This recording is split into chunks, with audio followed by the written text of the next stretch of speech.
Podcast, the best of the underground. Big Madness, your ritual. Fine with our system until the power grid was shut off by Dickless here. They caused an explosion. Is this true? Yes, it's true. This man has no dick. Were you supposed to be some kind of cosmonaut? You were exterminator. So it's on time grows up on 12. There's gonna be some cockroach. He'll bite your head about. I blame myself. So do I. Well, there's no sense in worrying about it now. What do you mean, biblical? Fire and brimstone! Coming down from the sky! Bitter disease boiling! The rising from the grave! Toxic gas living together! Mass hysteria! My worry! Each of us is carrying an unlicensed nuclear accelerator on his back! What do you mean, biblical? Fire and brimstone! Dripping down from the sky! Mirrors and things boiling! Directing from the grave! Toxic gas living together! Mass hysteria! We came. We saw. We kicked its ass. Are you God? No! Then die! Are you a God? No! Then die! Are you a God? No! Then die! Are you a God? No! Then die! Oh, what's going on there, fellas? It is Friday. You know what is going on? We are doing a podcast here, Ritual Madness Podcast. Thank you for joining us. I'm over here in the corner trying to turn up my volume here so I can... The music's loud, but my vocals were not so loud, so I'm kind of trying to adjust here.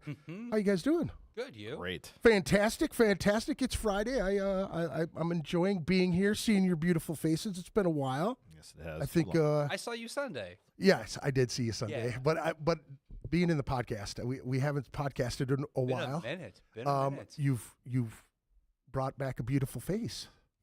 Hey, Good to see you, brother. good to be back. We missed him. Yeah, man. We missed him. All right, so why don't you guys go around the table? Wolf Mask fellas, introduce yourselves. Tell them what you play in the band, please. Eric, guitar, backup vocals. Mitch, I play drums. David, bass, lead vocals. Jordan, what do you do? I'm just here. Oh, yeah. Moral support. Moral support. Sweet. Well, thanks for joining us too, man. Missed you last week. I know you had a lot of stuff going on with the memorial show. How did that show go? Very well. There was a lot of fucking people there, dude. Yeah, it went very well. It was just, just off the end of last week. It was just all the last minute shit we had to get done to, because Rob and I were we did all the backline, all the memorial merch and everything. Just, I'm like, fuck, I need another night just to get everything. Well, dude, I mean, but the fact that you guys were all set to go and ready to rip this show to, the first time, and things fell apart and everything, and like stop start this whole time, and to extend it a little bit, it was kind of a rough situation. I know that everybody was a little bummed out about it, including the family, and we all wanted to, send Brian off the right way, and. It was a beautiful, beautiful show. Lots of fucking people, great bands all the way through. I think it worked out the best it could have. Bigger venue, there's, it sucks that, Grand Demise wasn't able to do it, but it still was a proper send off, I think. Yeah, it was good shit, man. Caustic Abyss, holy shit. Right? Those guys blow doors, dude. Holy shit. When we had him on, I listened to the album, and I was like, wow, this is fantastic. But hearing it live, I was just, Yeah. Alex is really something else. You know what I'm saying? Well, we got to do we did a dual album release with that. Yeah. Turf Club. What, February? Yeah. Or was it January? I think it was end of January. Yeah. Yeah. That was a great show. Love those guys. Yeah. Super cool guys. They fucking killed it. Yes, absolutely. So how did this all? How did you come back? What happened? What was going on? I know you guys were pushing real hard and doing other things, and I missed you last time as well. I think you had a death in the family or something like that, and you weren't able to make it. I was very sorry to hear that. Condolences, man, to your family and to you and everything like that. I know that was a tough one. I was hoping that you would make it. It's always good to see your smiling face, and it's Same, buddy. yeah, a sad situation. I'm sorry to hear all of that, man. I appreciate it. Yeah. What exactly, like, I gotta know, like, how did it all come together, man? I mean, probably easier if you say it, but Well, so the short version is that, Eric left the band right before the whole pandemic thing happened. He was about to have his first kid. Yeah. And he pulled the, like, hey, I need to go be a father. Right. And of course, it's like, go be a father. Although you know that a pandemic would happen 1 week later that would shut everything down for a year and a half. Yeah. So time passed. We tried a couple other guitar players and just didn't pan out quite as well. And I was invited to your birthday dinner at some sort of surf and turf place. I don't remember what it was called. All I remember was the steak was literally like something out of like the great outdoors. which one was that, Jordan? He orders the Porterhouse, 96er. was it? Yeah, Porterhouse. Little Canada. Little Canada. Yep. Yeah. Yep. And so almost a year ago to the day, I just at dinner with him, I'm like, hey, what up? You want to come back to the band or what are you thinking? And then you smiled, looked at your wife, and she smiled. Yep. And she was like, I told you. Now, through the whole pandemic thing, though, you were kind of transitioning in that thing to gear back up to come back. Now, you were like, you were hankering to play some music. I could tell just by, I think it was Instagram first. Yep. Like you started popping up more on Instagram, and then it was like you bought a Fender. I saw the Fender bass. I was drooling on that shit. Yep. And then it was like you were going, yeah, well, I got to do this, and then you were going to do a solo thing, right? That was yeah, I was going to do that, and then I was trying to do some death metal stuff too, which I probably still will do for fun. Yeah, and have some friends along. But yeah, I always wanted to be back in Wolf Mask because it's home. Well, and you guys had jammed in other bands prior to this too, right? You did what was the thing with John, right? You did that one. The My Zero. Yep, My Zero. And then what were you guys doing before? There was like something at the same time as that. Was it Wolf Mask at the same time too? Wolf Mask was running the same time. Mitch and I were in Screaming Mechanical Brain together before My Zero. But then even before that, Eric and I were in a band together called Rawhide. Okay. That was how we met. That tried to reboot in 2017. It didn't work out, but we did that back in 2007 to 2009. Yep. So we've all been working together for longer than I care to actually do the math on right now.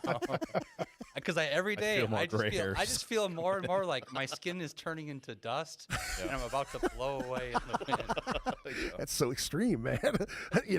We're old. Fuck off. Okay. I'm probably the oldest one in the goddamn room. You know what I mean? It's like those gray hairs. Yeah, I no doubt. Yeah, I was actually thinking about going to Club Underground to do the comedy thing, and like my whole thing was going to be like, I was a metal musician at one point, oh, you heard of my bands? Okay, cool, yeah, and I'm transitioning to be Santa Claus, you know what I'm saying? Like slowly making the transformation, like That would work. It's true. It really is. Like you should do it. I've already been talking to my family about it. Like, just a little more fucking white in there, and we're good to go. I think. Right. I got the. You'd be the real deal. The girth for it. not those fake Santas. Yeah, right. Yeah, I don't need that. Kid, if you don't settle down, Elf, get this kid out of here. Yeah, right. That'd be about it, Yeah, it was pretty organic. I think. It's pretty organic. It's good to have Eric back because between the three of us having worked together for as long as we have, even though it's on and off, like I've been playing music for 25 years. Right. I've worked with lots of musicians Right. and lots of great people. Right. But just because you play in a band together doesn't mean you actually connect. Right. And you end up on the same page because we can all talk about, well, we're going to write a punk song. Right. But what you think is a punk song and what I think is a punk song can be oceans apart from each other. Right. Yeah. Yep. And I suppose, if you guys have so much history together, you know what I mean? Like, was it like slipping on a nice comfortable shoe or what? How was that? Yeah, Was it? was. When you guys got in the room, did it just fucking fire up? Did First you guys practice was Did you great. guys already have did you come back playing songs that you guys left off playing, or how did that work? Like as far as new? Well, just like, hey, let's get together and jam, see how it feels. What are you jamming? I think the first one we played was Help Yourself. I think so. Yeah. I think it was Help Yourself. Which yeah. I think that was the first song we wrote together. Yeah, I mean, for the most part, Eric, if I remember right, you just picked up the old catalog, and aside from a handful of parts, you remembered all of it. Yeah, muscle memory. Yeah. That's a thing. And how many? Funny how that works And out. like couple years in between too. A couple years in between. And you didn't stop playing. You were still creating. Still playing. Right? Correct. Yeah. Yeah, I just didn't really. I was just doing solo stuff, pretty much just playing in my own little studio. Yeah. So. Yeah. Mm-hmm. How was the feel when they came back together? Was it like Voltron? Were you fucking were you hitting harder, or were you feeling it? Oh yeah, no, most definitely. It it's like when you listen to a cover band play a song and then you hear the original and you're like, oh, there it is. That's what it kind of felt like. Yeah. No offense to the previous guitarist, but it didn't have the feel that Eric brought when he wrote the parts. Sure. I'm sure there's like an organic chemistry that you know, you guys playing together in various things for so long, like it naturally forms. Yeah. And it's just it's one of those things that you just can't really replace. Yeah, exactly. It's like that feeling you play with people long enough where like, you know what they're going to do. Yeah. Like We've talked about that a whole bunch with bands on here. Just having that synergy, that feel, like it's a thing. Yeah. It's absolutely a thing. Totally. Like I've played in many bands in fill-in positions over the years. Right. And we get along fine, and you Yeah. play the music well enough, but like I said, it doesn't mean you're actually connected with each other. Yeah. You're just playing the parts and you're doing it right, but it's not the same as when you genuinely have that synergy where if I start a riff, you could probably answer it. Yep. And you'll hit the exact spot I'm thinking of. And when you're writing too, that is like the key, because you know exactly what you have an idea of what I can imagine you guys, because you've played together, minus Eric, in between with other guitar players. Yeah. You guys are probably locked even harder than before too. Yeah, I mean it's like 14 years straight now that we've been playing in bands together. Absolutely. So yeah, it's that'll do it. Yeah, it's been a long marriage. Yeah. A good one. I mean, you guys are still going strong. I mean, you're still in love. Yeah, no divorce papers yet. I love it. I love it. I love it. Absolutely love it. It's great. That's fucking amazing. I have to say, seeing Wolf Mask in the beginning, and seeing you guys together, it's like. It seemed like it should be together. You guys should go. Just seeing you and My Zero and other bands together and how you guys rock together and like switching and just all of that. When you left, I was just like, I think a lot of people were kind of like, you lose a little bit of that essence, man, and you're absolutely you're trying to click with other people and get them to, kind of fit into that shoe, that beautifully worn shoe, Well, and the glass think of slipper it from the outside, like. You're the person joining something that was established way before you. Right. That's a hard thing to do. And yeah. like I said, as someone who's been in other people's bands, even still, you may do the part right, but it doesn't mean you feel like you're actually part of the thing because you weren't there to put the shoe on to begin with. Right. And Greg, you were such a huge part of us getting going because you were booking all those shows at Lee's. Yeah.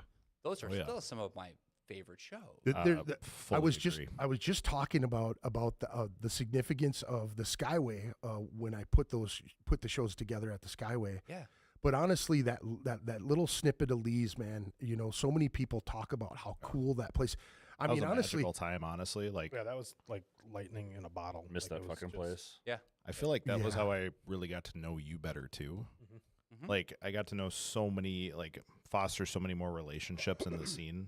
Just from hanging out at Lee's. And such a small area, that venue was so tiny that, it really, to me, I grew up in like the VFW. So like, that's what it felt like well, but to me. It did feel like a VFW because it was a place that was not meant to do what we were doing with it. Right. But it worked very well. Yeah. Did you guys go to any shows prior to us booking there? Like before? I did. Okay. Golly. I played there a couple times with I'm Breed. trying to remember. Oh, did you? Yeah. I remember what year it was. Would have been maybe 2010. A friend of mine had this rockabilly punk band called Dead Bundy and the Neat Neats. Right. Yeah. They played there somewhat infrequently, but they would play Sure. there because you could book a show there. Yeah. Yeah. You could just do it. Yeah. They would let you. It was it was way different. Like when Breed was playing there. Oh, that's right. Well, they They had had booths. the wall. Yeah. Yeah. There was a wall like where the kind of like separates the stage area from the bar area. So there was a wall with like walkways, and the soundboard was on the opposite side of the room, over by where like you would load in. I feel like that'd be way harder to mix, Dude. being over there. Yeah. It was just it was weird, and then going into it after like James was managing it there and stuff. It just like. Well, they had those Way subs, different. the subs that they had on the end of the aisles, that wall that was there, and then they had the subs in that weird fucking configuration. It just made the room so weird. I went to like 2 shows there, and I was like, oh, I love this place. It was the vibe that really nabbed me. That old wood, man, and all the trophies and weird shit everywhere. Taxidermy and Dude, shit. that shit made me. Dave is still wondering. I I'm think still Dave, wondering about that mountain you lion. asked me about that I mountain did. lion like I 4 messaged times. you, I like think. 4 Did times. I'm you? like, I want that thing. Yeah. I know Yep. Jordan Fight- wants it too. Fight me for it. Yeah. I will fight you now. Yeah. The war of the Let's- taxidermists. Let's go. I'd pay for that. Right. I'd pay to see that. Oh man. Okay, so who has more taxidermy in their house? That means you have enough. You lose. So it's my turn. No. I am the king of dead things. I love when he does that shit though, dude. Jordan is notorious for I that. He know. just like turns it on you like, you got enough. You can Just give- spare me that Just give me something. beautiful mountain Give me lion. In the, something. Give me this one of a kind thing that you'll never be able to get again. It's fine. I'll take it off your hands. well, I mean, Relinquish the burden from you. Of But do we know what happened to it? I do not. No idea. I'm gonna have to ask James about that again. I mean, if nothing else, I'm just curious Like, where it whose ended up. whose house do we got to break into? Right? Well, it probably came with the whole building when they sold it to the Well, the it guy probably who- did. And we were talking about that building being a special place. Yeah. Whether or not you believe in it, some places just end up carrying Yeah. a soul vibe? or a Yeah, spirit. yeah, or yeah. a I vibe, agree. whatever you There's wanna call mojo it. there. And the history in that place, you could just feel it. Yeah, you really could. And it's man. funny too because sometimes you get older venues and they just get run down. Yeah. That never felt that way at Lee's. No. Well, they just. I mean, not that it was like bad before, but like they really put a lot into it. Like the sound, the lights. Like it was top of the line gear. Yeah. Like they're like you could tell that there was care. And they're like, we want to make this an actual thing, not That's just Jimmy James, dude. He came in and fucking. hazard, That's half-assed it. Like it's a small place. It's an old place, but it's a legit place. Dude, Like- when Prince passed away, just as an idea, you know what I'm saying? Like James worked with Prince, James worked with The Quest, James worked with Mill City, James worked with all these fucking venues in the city. Yeah. When I found out he was there, I was just like, dude, no way, you know what I mean? And he's like, oh, you got to come in here. You got to check this out. You got to see this sound system. You got to see what I did with the lights and everything. And when I walked in there, I was like, oh yeah. And he's like, you think you want to do some shows? He goes, oh fuck. I didn't yes, know that's dude." how it all kind of Oh yeah, started. yeah. He just dude. He called me up and he was like, "Hey, you want to do some shows here?" Because he knew that I've been around a long time, and he was just giving me a shot, really. And he took care of me every single time. It wasn't even because, dude, doing local shows, you don't make any fucking money. No. You barely do as a band. You know what I'm saying? And Right. how are you? I would never tax anybody to for their craft, for them to come, you know what I mean? Like, Right. if people ever wanted to kick down money to me for doing the shows, like it happened at Skyway a bunch, where people would be like, "Thanks for getting us in here. Here's $100." You know what I mean? Like just giving you cash for putting it together, promoting it, doing whatever, doing the flyer, doing all that shit, and they took care of it. As far as that, like James gave everybody drink specials every single fucking time we did a show there. There was, without a doubt, he just moved it a little bit as far as money wise. Like he goes, here's some cheap drinks. He's like, I don't know about the beer. And I'm going, I actually know a beer guy. And he's like, well, hook me up with him. Then Craig comes in when he's working with PBR and then Rolling Rock. And then like we had specials coming out of our ears. Then he buys enough Jack Daniels that the Jack rep is like, yeah, we can give you these extra bottles for free. So then it ended up working out for the bar. And then they have the Twins games coming out, going down and people coming in and buying food and got to buy a drink and you could park free across the street. It worked really well, dude, it just sucks that didn't. I one of the really heard And about that was all because the city was putting in a bus line or the train Yeah. or something? Yeah, they like that? kind of, there was a, as far as I had heard, there was kind of a handshake agreement for the parking lot. Yeah. Like it was city owned, but like no problem having Lee's use it because it brought, helped bring business into Right. the area. Absolutely. And then when that construction was going on, the city's like, well, we need That area to store their we shit. need this lot as like a staging area for Yeah. all the construction stuff.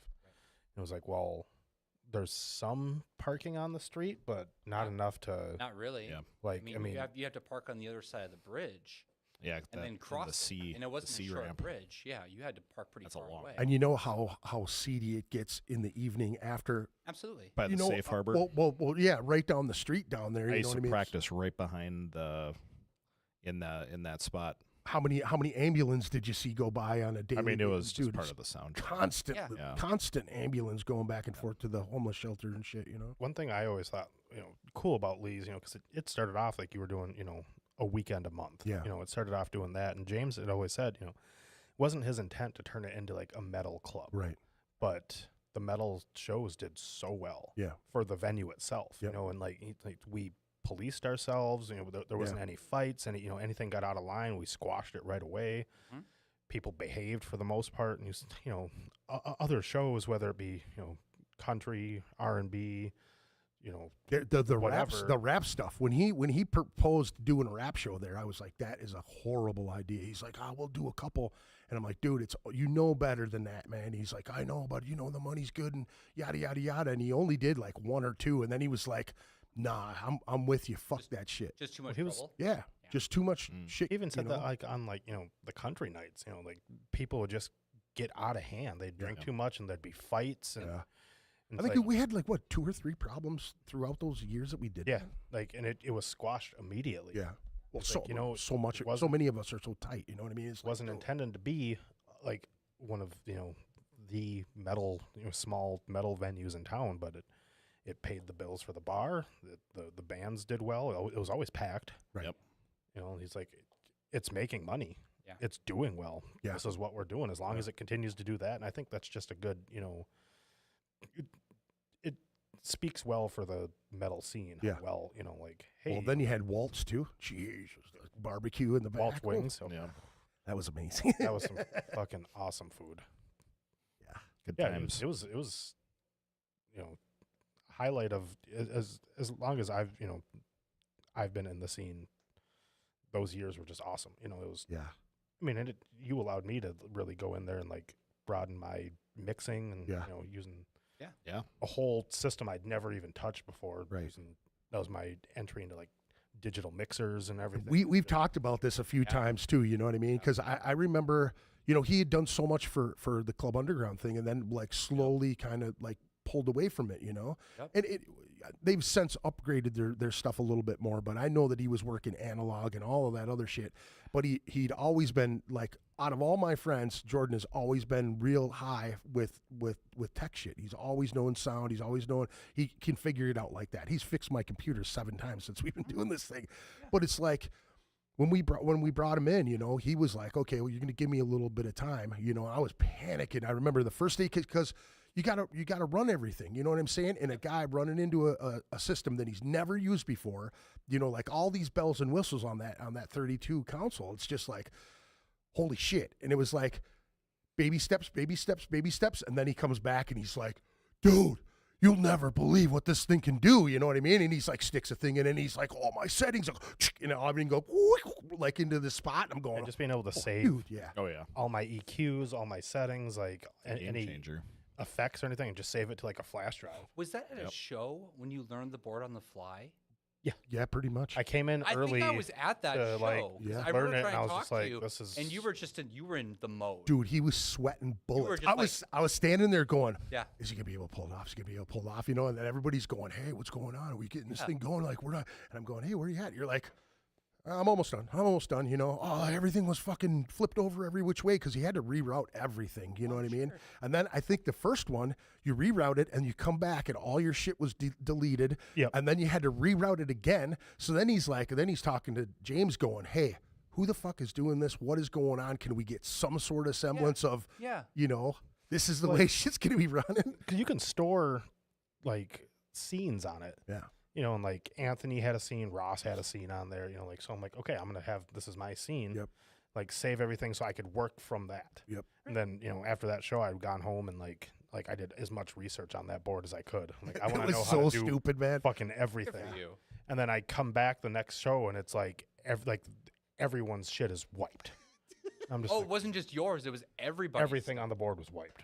So what happened? Did it just like get powered off or hard reset? Or No one really knew, but it was just, I'm like, what the fuck? Well, But what I'm was saying you what got was that clean one night though? Remember, you had everything set up, you had everything, and it was working, and you walked away, and something happened, and then Anthony popped in. You were either that or you called Anthony or I something. called him and he stopped by because like it was like, I don't know, like a power surge or something. Then like it reset everything. I'm just like, what the fuck? Like we're like, you know, just about to start the show. Sound check's been done, and like nothing was saving, and like it wouldn't let me into like different sub menus. Didn't I'm he like, just come in and like 2-3 buttons, and it was all ready?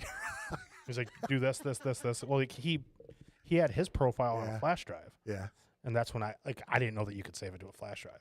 So he plugged in his flash drive, boop, and I'm just like, no shit. Yeah. So I worked off of his that night, and then I saved my own to like, you know, flash drive I just kept on my keys. You should have seen James's face though when those first few shows that he did. He'd come up to me and he's like, "What's up with your fucking boy?" I'm like, "What do you mean?" He's like, "And Elvis got broke because the fucking decibels are power." He's like, the shit started rattling shit off the walls and shit. Nice. And he's like, "You gotta get him to turn it down." I'm like, "James, don't you just turn it down?" He's like, "Why?" It's at like 0.1. You know, he's like barely turning it up. You know what I mean? But he had it, you know, Yeah, pegged pretty I good. was and trying to, fucking- you know, test out what it could do. Yeah. You know, I'm like, I want to As see you what this is should. capable of. Yeah. Yeah, Elvis is already dead. Yeah, like once I had it down, you know, Is he, though? I could save my shit to a Is flash he drive and dead? just come in Well, and then he's plug angry that in, somewhere. hit a button, and just and then mixing from my tablet. Yeah. That was the best. Yeah. I love that shit. Being able to do monitors while on stage with everyone, and That was wonderful. being able to, you know, hear what they're like. Yeah. Hey, what do you need? And, you know, instead of being at the ass end of the fucking venue, like, oh, I can't get this, or I'm hearing this, and you're like, got to run up there. And I'm just waiting for Rob to buy a fucking club. That's all I'm doing. I just want. I'm shocked he hasn't. No shit. Yeah. I keep telling him he should turn this building into one. He's like, no way. There's no way we could do it. They have, you know, they've got their, you know, their warehouses full, but goddamn, dude, Well, I it's a mean- perfect spot for it. I mean, we've played in one of them. I mean, it sounds pretty good. That's right. We did play in one of his warehouses. And so did Caustic. Which one did you guys play in? One right down. Well, the old one. yeah, the one in Rogers. Yeah, that was one. And Caustic was there too, right? Yep. Yeah. Did you guys? Were they able to get in when it was empty? It was Mostly, almost mostly empty. It was like while we were moving. Oh, nice. That was very nice of Rob and all y'all. I was walking through the warehouse just the other day, and I was like, "This would be fucking awesome for Right? just a couple hanging lights and just black shit swinging and Yep. rocking." The only thing that was difficult was we didn't recognize was we didn't bring enough extension cords. Oh, There's 'cause there's so- only one. There's only like one outlet in the whole building. But you brought yours. I always bring an extra extension cable with me everywhere I go, every gig I play. Paid off. It always pays off. Yeah, that was the peel that pig video. You got the fucking. You're the Boy Scout of the band. You got extra shit. Always. Yeah. I've been Never doing this know. for too long. There's one in each and band. Yeah, Yeah. for sure. The There's always- MacGyver. I'm the one in my band. Yeah, yeah. I always have the extra shit. The MacGyver, the one who always thinks to bring a backup guitar. Yeah, every time. Nate. Anytime I something still goes wrong, give they're him like, shit to this day find because he Jordan. had that fancy, like, what was it, a warrior? Yeah, Yeah. some shit like There's that. this custom shop Yeah, thing. yeah. He was so proud of first it. show with it? First show with it, Club Underground. I went Yeah. to go see him play. He popped a string, and I'm like, oh, a dude like that's got to have a backup. No. Nope. Dude, there were so many of us going. Like, Yeah, what the dude, fuck? he's What just the fuck, standing there mate? with it. Like, what the fuck, dude? You don't have a backup? Oh, my goodness. I still bust his balls about that. Dude, he every gets scene. busted about that one. Like a lot. no matter what happens, I'm like, well, you know what? At least I bring a backup to the gig I play, fucker. What did he say to you that I don't make $1 million, so I can. He's like, dude, what does it cost? Like a couple bucks for a string? Like, bring an extra string, you He said. or still something. has more guitars than I do. He has extra guitars. That's the thing. No, dude. Yeah, he has. I'm like, an dude, I know arsenal. you have another one. Yeah, bring one you're trying to sell. Yeah, You're right. Yeah. acting like he's got a tin cup. Like, clinking it. It's like, dude, come on. Well, you know, kind of. It's just the way it is, man. Hey, thanks for joining us. Hey, Metal Soda's in the house. Thank you. Stephanie Kitty Groth is in the. Hey, yay tech talk. She's like, ready to fucking fall asleep. Chad Erickson, what's up, buddy? Thanks for joining us, Marion. Hey, Chad. Always, thank you very much for joining us. Appreciate it. So we listened to the first song, Dickless. Is that just redone on that particular, the anthology album? Is that just kind of a compilation of everything, or is that remastered stuff? Dave remixed and remastered all of it. Yes, I did. It's got so much punch He to did it. a lovely, lovely job. Yeah. It's got someone I was working with was saying, you know, you guys don't have a pressed CD. Yeah. And because you don't have a pressed CD, like, I can't do certain things I'd like to help you with. Yeah. And in fairness, we started the band. The intent was never to make any money. It was just, we want to get our music out. So as everyone knows, we just burn CDRs and we give them away for free. Right. We don't care. Right. But they said, no, you need to press a CD. I said, well, if I'm going to press a CD, I'm going to go back, remix everything, remaster everything, because I did all the recordings in my basement. Yeah. And I've learned so much between 2017 and present that I went back to some of those recordings and I was like, I am not pressing that to a CD. Right. It sounds terrible. Right. Humble beginnings. Well, you're learning a trade, and just like running sound on a board, the more you do something, the more you learn different tricks, techniques, and so the whole thing was just well, if we're gonna do this, let's do it right. Right. So it was all remixed, remastered by yours truly. Nice. But these guys also get just as much credit because after you do that long enough, you need a second set of ears. Right. How many times did you guys get to hear your songs over and over and over again? Oh, I mean, enough, but enough to where it's worth it because ear fatigue. We all know that's a thing, right? Yeah. How many systems do you try it on? Like, what is your rule of thumb when it comes to listening back to it? Do you try it on multiple things? Multiple things. I'm not going to give away the secret sauce. No, give me a number. I'm not giving that away, but because really I kind of help with that. But it really is giving it to all the guys and saying, all right, you guys all listen to this on your things. Right. Yeah. Mitch has like a really great vintagey home stereo system with speakers that are from the 80s or the mid-90s. What kind? Yeah, what kind? mid-90s. They're there's JBLs, but they're from like the 95, 96. Okay. Yeah, so they're still pretty well built. Yeah. Are they fairly good size? Yeah, there's the two of them have like 15s. Okay. And then smaller. There's like smaller tweeters and stuff too. Yeah. But so they're pretty good. But between that and the car, then like earbuds, I feel like that's pretty good. Mix. What were you running for, like a receiver or? It was a Sony. It died on me like a month ago, and it's like shit the bed, so that I have to get something new now. But it was a Sony from like the same time period. 75 to 100 watts, roughly. Yeah. I know with those particular things back then, they'd always go by distorted volume. Like 100 watts is not 100 totally clear. It's like 50 clear or some crazy shit like that. It really knocks it way down, but they go by distorted sound as well. So it's like totally pegged. Exactly. Yeah. Exactly. So you went from your stereo to your car to like earbuds. Yeah. To kind of hit the whole range of three things. Yeah. Because it's a pretty big difference between the three. Fuck yeah. So, But the car, the car, those are three fucking really good ones though, man, because if you get it to sound good in your car, you know what I mean? It's a whole nother dynamic and speaker range, you know what I'm saying? Yeah. And especially like parked versus driving, right? Like traffic and open windows and AC on. Did you ever listen to it through your helmet speakers to see if it sounded good while you were riding a motorcycle? No, I didn't. We should make that our next test of try it while we're riding. That would be actually really good too, Seriously, because you're riding motorcycle. If you've got an in-ear thing going, it sounds completely different on the motorcycle too. Yeah. You got a Bluetooth in your head. Yeah, your the helmet? the Cardo Pack Talk Edge or whatever. So you can actually JBLs. talk into it too. Yeah. Oh, that's so when Dave and I are riding, we can communicate. Yeah. Your butt looks cute. Whisper sweet nothings. Breaker 19, your crack is showing. Well, then usually, like if you're following your buddy and then you see him like sit up on his seat a little bit, it's like, oh, you're ripping ass over there, huh? Yeah. Right cheek snake. Yeah. Nerds. What about you, sir? What are your listening devices? Which ones do you prefer to give a test? You don't have to give the secret sauce. I know that. I was like one of the first backers of those heavies headphones. Yeah. Oh yeah, Those that's things right. fucking Do they ship, rip? by the way. They're amazing. Really? Incredible. I've been questioned because like I get all these ads for them. Yeah. And I'm like, They're legit. everyone's endorsing these. Yeah. How good are they? Yeah, I saw the Iron Maiden ones, and I was like, oh, okay. It's I like think their anytime beer. You get like a mass endorsed thing. Like there's tons of bands that have their version of them. Yeah. Okay, these are probably shit. They're just Literally trying to the put their only- kiss- They're just shells. Like those are just Yeah. stupid custom shells. I never got any of those. I mean, that's cool because that helps their brand get more Yeah. recognition. But Yeah.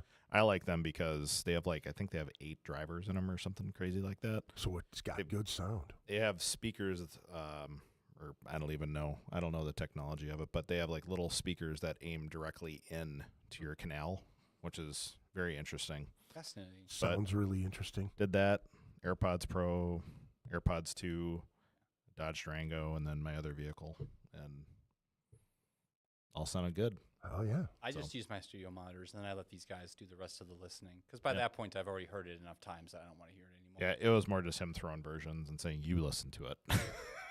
But So- for this round of stuff, though, there was a lot less remixing going on because Yeah.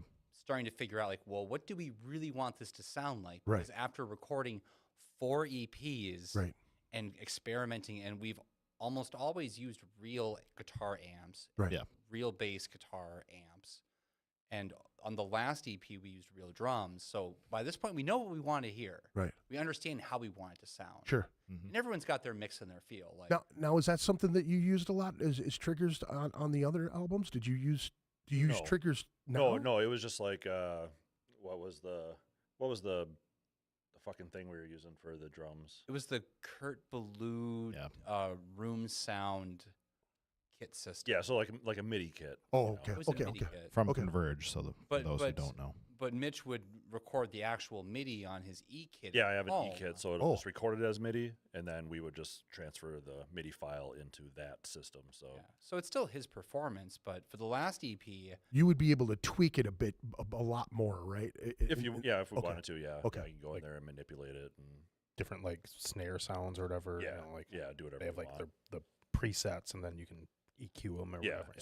So now is that kind of like the Kemper like scenario where you can go in and you can say, okay, I like this drum kit. I can take this snare from this drum kit. You can actually In a piece it up. way, yeah, because there's different like there's like the modern drummer from Tune Trap Yeah. and stuff like that. Okay. Steven Slate, Okay. all I that think, stuff. Yeah, it's like superior drummer. Yeah, drum it's kit. There's a very whole They have- industry. like a range of like here's 80 different snares Right. Right. in varying sizes, and like each one is like here's it tuned up really high, here's it kind Oh. of mid range, here's it low range.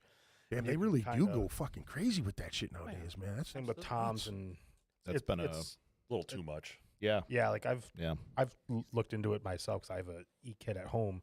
I'm like, oh, I can just record set at home, and then I got like superior drummer, and I'm like, this is way too many options. I'm like, Right. just give me like 3 crash sounds, and like I can make that work. And then I look at it, and it's just I'm just scrolling, and there's like 400 different crash sounds and 400 Right. different tom sounds. I'm like, what? well, then you end up getting option paralysis because you have so many choices. I was just gonna say that. And that was one of the things that Yeah. we Do explain, because I'm not. well, option paralysis is when you have so many options to pick Yeah. from, you can't decide one anymore. so you just stop. You just Ba- stop. Your yeah. brain freezes up on you.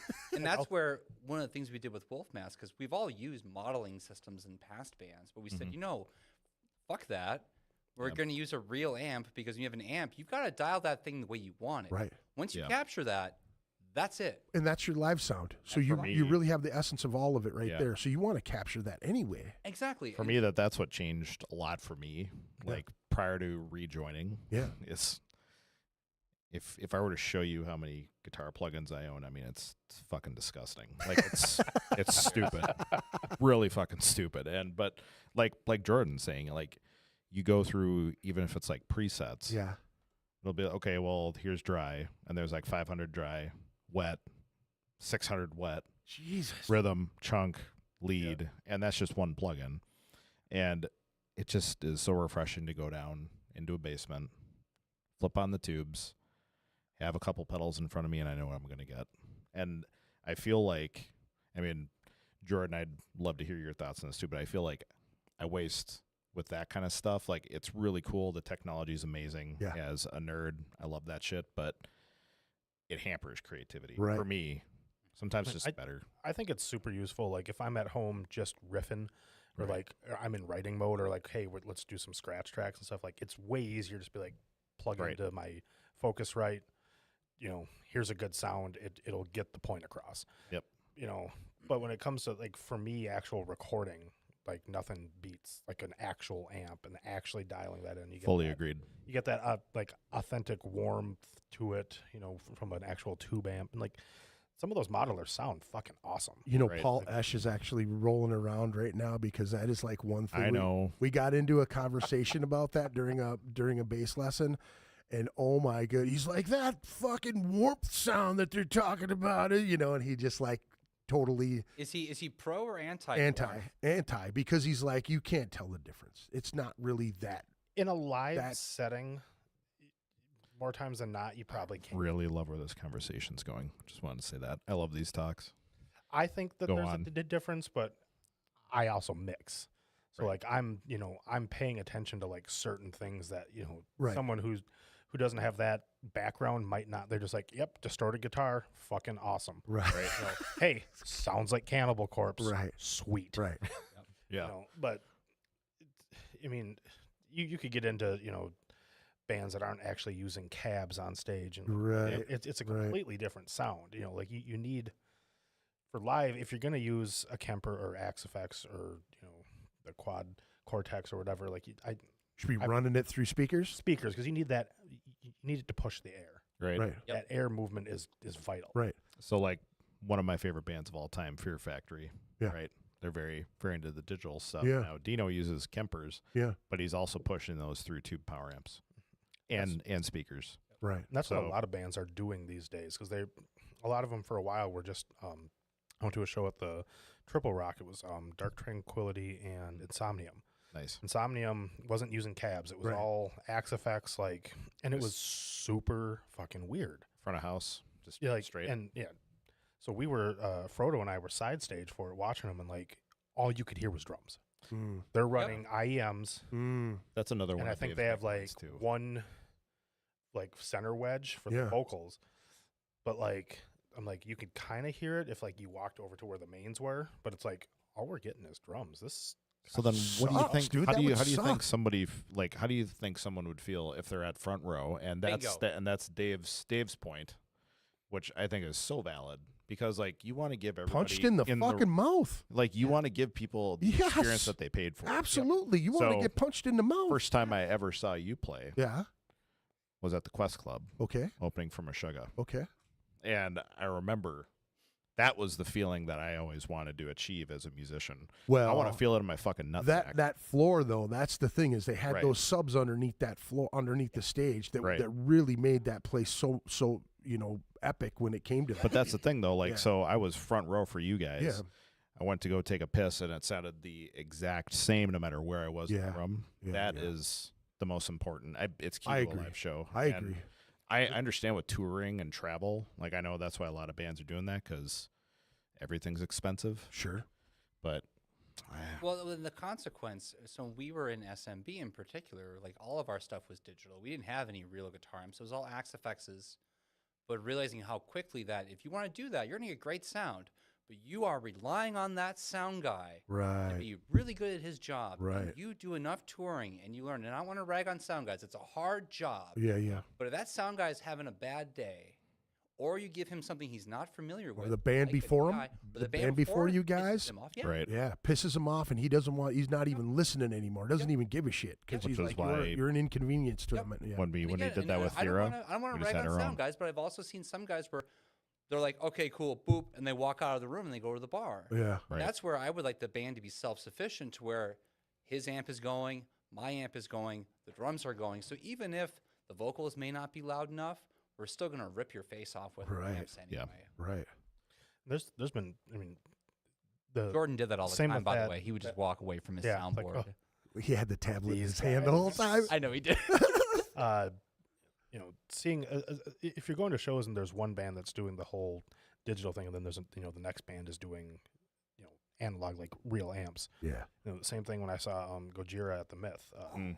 Tesseract opened, and they were all digital you shit. know, digital. And it sounded thin. There was no stage sound at all. It's just coming out of the, you know, mains. Yeah. mains. You know, like and you can hear it. But there's you know, there's that void right in that. It's that felt fucking Right. empty. It felt thin. Yeah. And then Gojira comes on, and they're using all tube amps, and it's just like They're all 5150s. Oh, dude, that's just you know that thick. Oh. Triple Rock show the same thing. A Dark Tranquility had actual amps. Yeah. Right. So Insomnium got done, and we're just like, well, that kind of sucked because like you could hear really thin guitar and drums. That was it. And then they went on. And it was just like yes, this is what I want to hear. Actual Thunderous. amps. Yeah. Well, fucking or a get band I after know it. you and I both enjoy. Anytime you see Russian Circles, a band that has no vocals. Yep. It is just guitar, bass, and drums. But because they have nothing but just a wall of amps, it is so thick and loud, and the air moves. Yep. I mean, how many times have you seen them play in the whole room? Everyone's head's doing the same thing. And the whole room is doing it, and like it's because they're actually air movement is experiencing vital. it. Yeah. That's like quintessential to the live music experience. Yeah. That's why, like, you know, I fought that thought for a long time. Yes, you did. And the digital versus like, you know, because the band I was in previously, very, very digital. Yeah. Axe-Fex, you know, all that. But we had our own sound guy, so we were spoiled. Yeah. Because he knew what to do. But I still had that thought in my head, and man, nothing beats that. Like the air, like you said, Jordan, it's so essential because I really think, like, we're talking about vibes and mojo and all, like, that's the shit, man. Oh yeah. Like, if you feel it, like when I saw your band for the first time, and when fucking Meshuggah came on right after, and like they blew out the entire stage left, I was like, yes, like that's the experience you want. And not to like, you know, dismiss the convenience factor of, you know, running a Axe-Fex or whatever, you know, because there's a lot of big bands that'll use them too, because you know, like you're gonna get your sound. It's very dialed in. Right. Yeah. But there's a ton of bands that are doing the running it through an actual tube power amp. Right. Yeah. You know, and you could, you know, knobs can get fucked up, tubes lose their life, you know, and like that can affect your tone. But if you're running just for that volume, Yeah. you know, and you're running your actual sound out of something else, like you're still getting that air movement, but you know your sound's going to be exactly how you want. Right. Absolutely. Yeah. And there's been like a huge influx of bands that have started doing that. We're like, okay, we're not going to necessarily be, you know, using the amp to dial in our sound, but we're using it to move the speakers to power everything. Right. Now, Mitch, how does that affect you as far as, you know, you're only getting the monitor most of the time anyway, right? Or are you guys doing in-ears nowadays too? I haven't been listening for about 45 minutes. That's okay. No, I'm just kidding. It's all good. It's all good. No, I'll pull you in, dude. It's all good. Literally, all I have are earbuds, and all I hear is the click. I don't want to hear these two assholes. I always tell them to put their amps like facing out. The front of their amp should be ahead of my bass drum because I don't want to fucking hear them at all. Right. Well, yeah, that was the when we were playing at that spot in Minneapolis for Mouth was. Oh yeah. You're just like, are you sure you want that amp that close to me? Yeah. I was like, oh, should I move it? He goes, yeah. Like Mitch Sure you want to do this? Mitch will get mad at us because we have to put the front edge of our cab needs to be just past his bass drum because he really does not want to hear us. I love it, dude. Yeah. It's That's so particular, dude. And what's I even better love is like it. you'll also get angry at sound guys because you'll tell them once like I don't need anything in my wedge, Yeah. and then like they do it invariably. No, seriously, I don't. Yeah. And he's Yeah, like turn turn this everything shit off. off. Not a Nothing. suggestion. Like, sometimes if I trust them a little bit, I'll be like, just put some kick in there. But if I have any like inkling that they're kind of an idiot, I'll be like, just turn the fucking thing off. Now, when it comes Never to asked me when to it, put kick in his monitor. and Actually, I was gonna say, I think you have been like just some kick. Yeah. That's all I need is Yeah. just some kick. Yeah. Like done. Yeah. now we've Super talked easy. about tempos in on the podcast several times in the last couple podcasts, and it always it just baffles me. Now, how do you guys you click it all out? You tap it all out? You know exactly where you're at with? Did you do every song? Does it go all the way through, or do you have just a steady? Yeah, steady. So we have it all mapped out in our main stage. Okay. And so I hit play, and there's always a sample, and sometimes we have samples in the middle, so we need to know like when they're coming up. Yeah. And you can never trust a drummer because tempos and shit. Yeah. So I just have a click going at all times, so we know where it's gonna come, and I get 2 measures for free before the song starts, and it's that way for every song. Just that's all I hear is right, boop, man. boop, boop, boop, boop, Yep. boop, the entire time. Now, when you're playing to this in the real world, do you hear songs or sounds in the real world where you're like all of a sudden you start going? Oh yeah. It start tapping, dude. Yeah, I was talking to somebody the other day, and I was like, I can't even like bang listening to music, Yeah. because I'll start like going to the rhythm. Hold on. So, yeah, Dude, you took We're off time. Yeah. Hold on a second. turn dude. that fucking Infinite Annihilator off. Listening to the clock tick, you're like, Hold on a second though. okay, got it. That could make you last longer though. You know what I'm saying? Like, oh shit. Whoa. Hold on a second. I'm off time. I just imagine after you both roll over and you look at whoever and you're like, you have fucking horrible rhythm. Get a metronome. Wear this click Throw next a time. metronome. I just picture Steve Martin in The Jerk where he's like, looking. Mitch is trying to like set the mood, got candles lit up, play some music, and it's just beep, boop, boop, boop, boop, boop, boop. How does 120 sound to you, They're baby? just like, what? Should we take it slow? I'm not You going to want make it out of here, am I? And a 1 and a 2. He's just got this beeping going on. She just lights her candle. Nope, we're gonna go down a little bit more. Right. We want this to last a little bit more. gonna blow it 160. Is that really set You'd be in to trouble with art. Horrible, dude. set to 280? Really? Right. friction burns. She just yelling, "No blast beats! No blast beats!" I just realized that's a new slogan we could use. What's that? Music for men. Because none of it's longer than 2 minutes.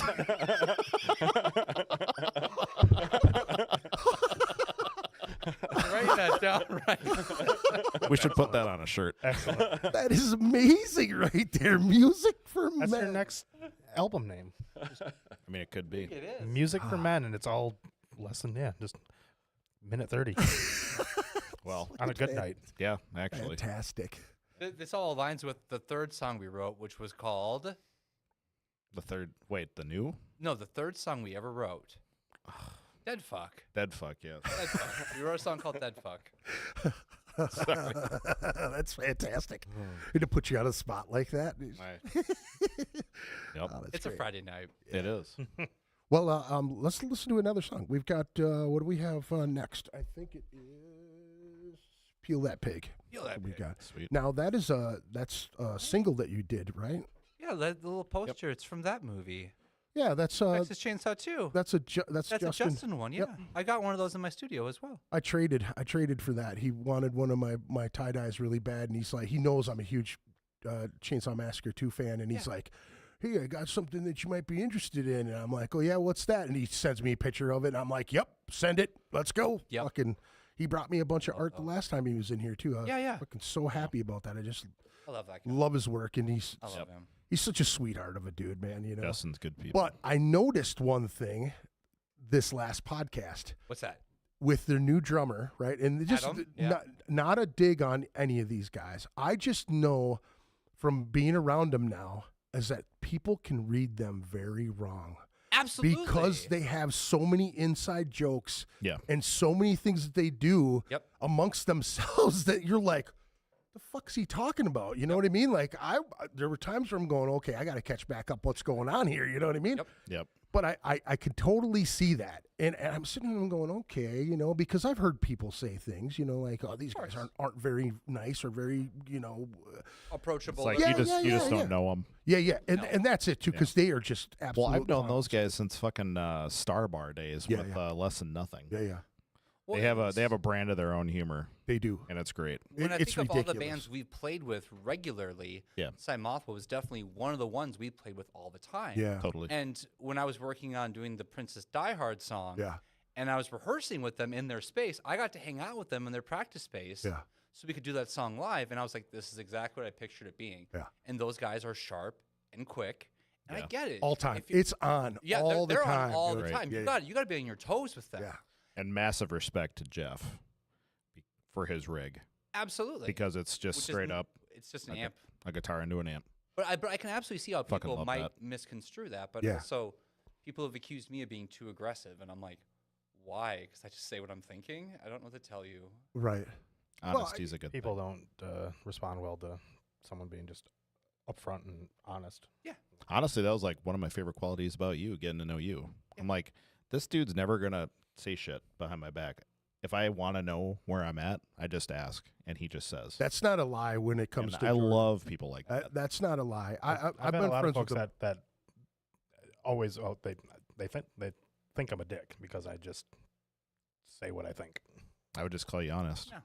Well, see, he's gotten even more confident in the way he is. You know, I've noticed since working with him too. You know, Yeah. and just him dealing with some idiot customers. Sometimes you see where he draws the line and says, okay. Before he'd be like, you know, he kind of hesitate a little bit, and now you see him just fucking, nope, not gonna happen. I'm not gonna tolerate that shit. And There you go. I've seen a lot of people say that about Jordan as well. That he's just, you know, cut and dry, and he's not. Well. If you don't know him, Yeah. you can easily be like, Well, And also, shit, my own band was was just like, are we friends? sure, right? I'm like, Of course. what? Yeah. Like, what are you talking about? I mean, also keep in mind, we live in Minnesota, yeah, where everyone gets butthurt about everything, passive aggressive, all the way. all over the place. I'm guilty of it myself, dude. I have a hard time picturing you being passive aggressive. I am, because here's my problem. Yeah. I am way too over competitive with everything. So if I it's not with women at all. It's all with men. Yeah. And I size up every single person that I've ever come in contact with. I'm way better than I used to be. But here's the thing: is like I'm not that over. I'm very controlling with certain shit. You know what I mean? Like, I like things a certain way, and a lot of people know that's my kind of quirk. But there's a lot of other people that are like, so. My kids have given me a patience with people that I've never had before. Dude. These come out way more back in the day, as opposed to me stepping back and going, yeah, fine, whatever you want to do. You know what I mean? Yeah. Opposed to me, you know what I mean? Like, Jordan and I have been friends a long time. We've jammed together. There have been situations where he's seen me wind up, or I'm doing something, and I've you know, it's always great to have friends that are honest with you and will tell you, and they're not afraid to be like, oh, it's Greg Chilton. You don't want to fucking piss him off, you know? Yeah. I like my friends where they're just like, dude, don't be a fuckhead. You know what I mean? Like, Absolutely. am I being too aggressive? And he'll go, yeah, you want to dial it back a little. Yeah, I bring it don't down. know if that's the best way to do that. Marion, his wife, is the same way. Like, I knew that that they were good people together because of the way she deals with me. She's like, you're good. You know what I mean? Like, right. And that's the way my wife deals with me as well. But I have to be that way because I am very aggressive. I'm like, I'll snap really, really easy. It's so different night and day, even 10 years ago. You know what I mean? But 20 years ago, you know, I was such a, you know, when it came to music, like I was very particular about certain things and working with people. And then, you know, there's always the mother, the one that takes care of everything, and you book everything and you do everything, and you set a stack of flyers on the thing. You go, hey, we got a show. There you go. And you see those stack of flyers. The next time you play, you're like, what the fuck? Am I the only one doing this fucking work anymore? What's going on here? So I would become the fucking jerk off, you know. I'd become a dick, and I don't know, man. I am very passive aggressive nowadays, but I kind of have to be because I'm so aggressive. You know what I mean? Well, and sometimes is the fight even worth having? Right. And even worth it? Well, to get what? Yeah. Well, I here's a perfect example of my wife and I. She owed me some money for a vehicle, and you know, things happen. You know, and you're in it together. You're a team. You know what I'm saying? Yep. But sometimes I take things personal when it comes to money. When it comes to certain things, I take things personal, and I think that, you know, you're taking advantage of my kindness. Even with my wife, I get that way, and like, I was frustrated about money, and it had nothing to do with her, and she, you know, she can't help it. There was nothing that she could do about it, and I love her. There's nothing I could do about it. I didn't want to be a dick, but I was very short with her, and I was just like, is it worth bringing up this conversation? Like, hey, I feel like I'm being, you know, taken advantage of, or do I just fucking, deal with it, work it out on my own, and you know what I mean? Like this morning I left because I was in my head over the money, pissed off at my kid acting like a jerk to me. And I felt like I was being taken advantage of. For sure. I walked away from the situation. My wife was like, what did I do? And I was like, you didn't do anything, because she really didn't. There's nothing that she could have done about it. Yep. I just needed to deal with it on my own time. Absolutely. But I was like, I'll be fine. I'm in my head. What are you in your head about? And I was like, do I throw this in there and then cause a big fucking ruckus and then we're fighting the whole weekend? Or do I just go, I'm in my head, I got to deal with it on my own? And I sat at work pouting for like 2 hours this morning. And what's great about the place I work at now is I can do laps. So in the morning, if I'm feeling it, I'll just get up and I'll walk. I'll make sure things are taken care of, load the truck, take a couple more laps. And then I'm like, now I've got some of that angst out, and then I'm like, all right, now I'm back to earth again. Absolutely. Dude, I totally feel that. I take a lot of things way too personally. Yeah. And my wife and my kids are solely responsible for helping me become a better man. It's hard, dude. Well, it's really hard. I'll say this too, man. I'm a street kid. You know what I mean? I grew up in the city, in the hood, around the projects, and I take a lot of that and hold a lot of that in my head for a long time. Therapy when I was younger helped me a lot. Mm-hmm. Into my late teens, into my 20s, I did some different type of therapy, and then in my adulthood, I just kind of deal with it on my own. You know what I'm saying? But dude, my wife has helped me so much. She's just as aggressive as I am. That's what's sad about it. I believe it. But here's the funny thing is, I said to her this last week, I was like, do you ever notice that either one of us are never 100% when we're pissed? It's like, if one goes 100, the other one pulls back to 50. And it's like, it happens on either side too. You know what I mean? Like if I'm fucking raging, she's like, whoa, you got to settle down. But if she's raging, I'm like, oh, babe. There's been some fucking situations where we've almost got to tear some shit up together. You know what I mean? Like, right. Or choking out bouncers because they're pushing my wife to the ground or something. You know what I mean? Yeah. I think I get hung up on the respect thing from the street. Same. So I'm like, do you know who I am? Do you know what I'm capable of? Yes, you've been with me 20 years. Yes, you're my children. You see the soft dad. You know what I'm saying? You don't really know that side of me because I've never really shown it to you. I would never raise my hand to my children or my wife. You know what I'm saying? Right. So it's all my hang up. It's me, the one that's, I'm getting hung up on myself. My attitude is hanging me up. And it's about money. It's about this. It's about that. And I'm so fucking just this massive man that has to, constantly do that. And then I get pissed. I explode. And then I'm like, little guy again. I'm like, fuck. Well, the thing of it is that, like, you can't control their people. Yeah. You can't control politics. Yep. You can't control traffic. Yep. You can't control your bandmates. Yep. What you can control is your response. Your reaction to all of it. Reaction to all of it. Yep. And then how you deal with it and how you process it. And maybe sometimes, walking away is the good way to handle it. But, you also do need to kind of say, hey, you know what? I just leave me be. Yep. We'll talk about it later. Well, but then talk about it later. It actually kind of worked that part out too. I'm really good with my wife because I know that in the heat of it, she's not going to hear anything that I'm saying anyway. So if I'm able to pull back, put my fucking guns away, let them smolder a little bit, and then when her guard's down and we can actually have a conversation that's actually going to hit home, and she does it with me as well. Yeah. She knows when I'm fucking wound up, don't come bringing me shit because I'll. Now her thing is like, let me guess. I suppose that's that's my response to a lot of things because I'm like, I don't want to fucking do that, and then in my head I'm going, all right, fine, I will. I'm so guilty of it. You guys have a fucking dynamic I've haven't seen.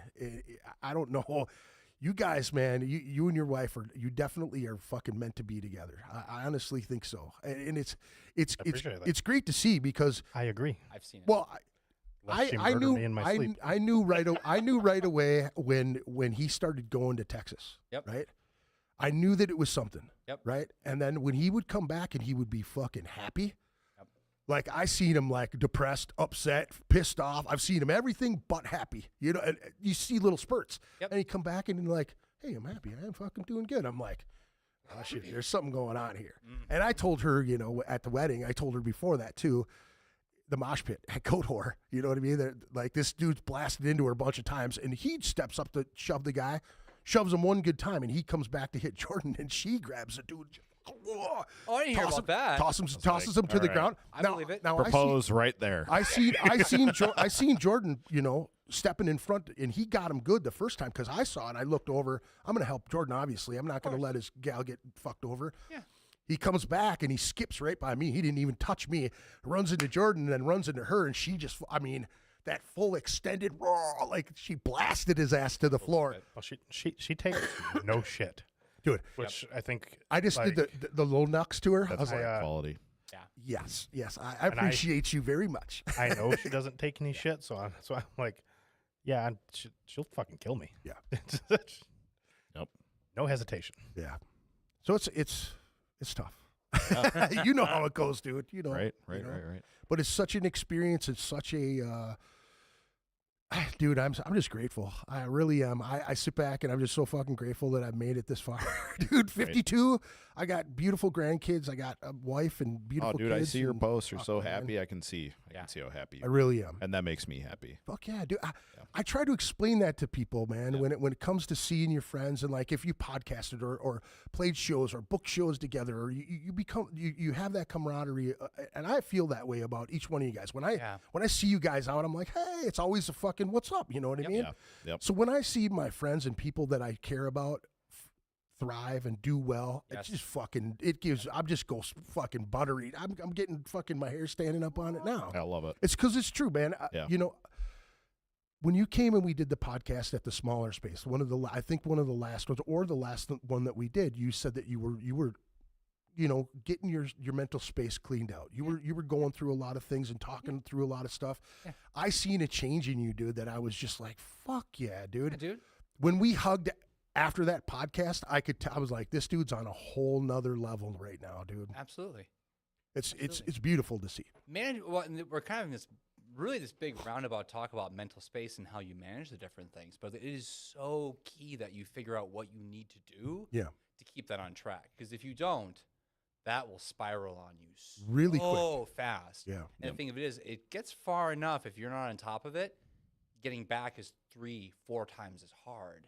Well, you know, and hearing your story from your past experiences, you know, getting the drugs and alcohol and everything out of your system and working towards that first. God, that's right, because we did the first podcast before I believe so. I quit, or was it right after I quit? It was Either very close, very Either close. Or very close. Yeah. But I know that it's such just from my own personal experience, you know, like moving chemicals out of your way, and you're getting out of your own way. You know what I'm saying?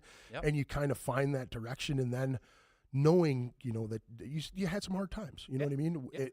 And being a big enough guy to say, I need to fucking sit down and hash some of this shit out on my own. 100%. You know what I mean? And I think that there's a lot of. I laugh at this because it's true. Guys, when we get out of a relationship or we have bad times, our guy friends are like, you know what you need to do? You need to get back out there and jump in the sack with some crazy broad. And it's like, no, dude, you do not need to do that. I tell my girls it's the same thing. Like, there's a cycle that happens with guys and gals. You know what I'm saying? Like, everybody wants to fall in love. Everybody wants to have that partner, all of that shit. Women are more you know, they're drawn to it more than men are. Men are fucking, we're going to hump the fence and you know what I mean? Everything else, you know what I'm saying? But it's like, you want that, you know, you want that, you want that sense of connection with someone, right? Yeah. And then you think you get it with someone and something happens. Either you're off doing something, meeting somebody else, and it happens a lot in bands too, where you're getting all of this, you know, alcohol, drugs, sex, things like that are prevalent. They're there. You can get whatever you want. Yes, you can. And it's very easy. Yeah. Now, I tell my daughters this stuff is like, you know, you have to be good to this person that you meet, right? Because you are the person that could possibly break this guy's heart. And now he's going to go around and all he's going to want to do is bang all these chicks. And these girls are prone to wanting to have relationships with people and connect with people and be with that one person, right? Yep. So once you do that, and that guy's not dedicated because he had his heart broken, right? So then he breaks her heart. and then she becomes whatever she wants to become, and she sleeps with one guy and another guy, and you know, other things happen. But in that whole time, you're just jumping from one tree to the next branch to the next branch, and you're never dealing with the shit that's hanging off your back. What? Right. You mean that the call's coming from inside the house? Right, dude. Because it is. It is. Every fucking time. Yes, Every yes. conversation I have with people, it's always like, dude, the call's coming from in the house. Yeah. It's you. Yeah. And you have something you didn't work out. I know what you did last summer. That's totally what it is. You know? Every time. It's like twist. Yeah. You. Yep. It's you. Yeah. I've lost track of how many times someone keeps going through the, oh, well, I had this bad relationship and that bad relationship and that bad. It's like, okay. I mean, don't get me wrong. Relationships Common start and denominator. end, Yeah. and that What happens. kind of person are you looking All sorts for? of reasons a relationship can end. Sometimes it just doesn't work out. But if someone starts to identify a trend of like bad things, it's like, okay, well, maybe it's you. Yeah, your selection like might not be the best. Everyone that you meet is an asshole. Mhm. And maybe it's you. Yeah. you know. Yeah. Right. Well, that's But I'm a Every firm single- I'm a firm believer that the good die young, right? Yo. So that's why I'm so old, is because I've been an asshole for so long, dude. You just got to stay right on that edge, okay? Yeah. I'm Yep. cool to you. I'm cool to you. Fuck you, dude. All right, I'm cool to you guys. I'm living. 5 more years. I don't know. It's just a stupid theory I have, but Yeah, the evil never die. Yeah. The evil hang on forever. yeah. But that's something that I don't think I've ever really addressed too much on the podcast about that. And I think it's really detrimental to men's mental health too, is to stop for a moment and not be a macho asshole, not be a guy who thinks that they can hold the world on their shoulders. Yeah. Because you're gonna break down, you're gonna have a fucking problem, and it's just gonna snowball into something else and something else, and you're just gonna be like, fuck all of this, you know. And if you have an addictive personality as well, you know what I'm saying? Well, those two work hand in hand. Yes. But also, like, men are trained in one form or another that you don't ask for help. Right. Whether it's help carrying in the groceries or help because you're having a bad mental health day. Right. Either or. Men are trained for every reason not to do that. Right. And you're exactly right. But then that addictive personality takes over, and then you become a workaholic. Right. Which is just as bad as being an Right. alcoholic or a meth addict. It's just a different drug. It's Yeah. just a different drug to keep yourself busy. Keep yourself busy. Guess what? You don't have to deal with that monkey on your back because you know what? You got to mow the yard. You got to repaint that room. You got to pay the taxes. But if you keep busy, you don't have to deal with your shit. Right. Which is easy to stuff it down even more. Absolutely. You just suppress it even more and not let it out. I remember some of the early therapy stuff that I had done, as a late teen, and it was the journaling thing, you know? Oh gosh. Like sitting down, and my fear was like, I'm writing evil death metal songs, you know what I'm saying? Yeah. So like my mind is in a dark spot anyway. I love horror movies. My mind, so if I write something down, I ran into Mitch here and Mitch said this, or Mitch owes me $5. I still want to punch this fucker. You know what I mean? Like, you're gonna write that down. You know what I mean? Like, I would hold back from that whole thing. So I was still like, You better give him the $5. suppressing myself. I you want know the what I mean? punch. Well, the thing too about journaling, I don't think people recognize the reason why you journal is because it forces you to organize all the garbage in your brain. Yeah. And then get it out. Yeah. Because then when you do that, you start to process it subconsciously. Yeah. And that's There huge because people, and now more than ever, because of like we have so many distractions and smartphones and social media, like it's difficult to take time to go, I feel this way. Right. Why do I feel this way? Right. Can you say why you feel that way? Not most of the people time. You can't. Most people No. can't. All they know is I'm angry. It's like, well, are you angry or are you stressed out because work is more demanding than you can meet? Or are you hurt because your friend wasn't there for you when you needed help? Right. Are you actually angry? Because I don't think anger is actually an emotion. I think it's a response to a different emotion. I agree with you. I agree with you, man. Yeah. That whole control is a huge thing for me. Like that It's was a classic addiction thing too. with Outside the Murder. That was one of the things. It was like, okay, this is my inception here, right? But everybody added their part to the stew. You know what I mean? It wasn't just my thing, and I never tried to like say, okay, this is the way it goes.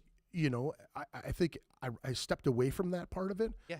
And I think that kind of came with 04 coming out of Necromus, getting asked to leave Necromus because having a kid, trying to figure my shit out with addiction, you know what I mean, with the harder drugs. I was still smoking weed and drinking, but that, you know what I mean, that's just another way of stuffing it back in the box, you know what I'm saying? It may be a little softer than fucking jam it down in there, but it's still a way to to mask it all. Mask, distract, whatever you want to call it. Yeah. Absolutely.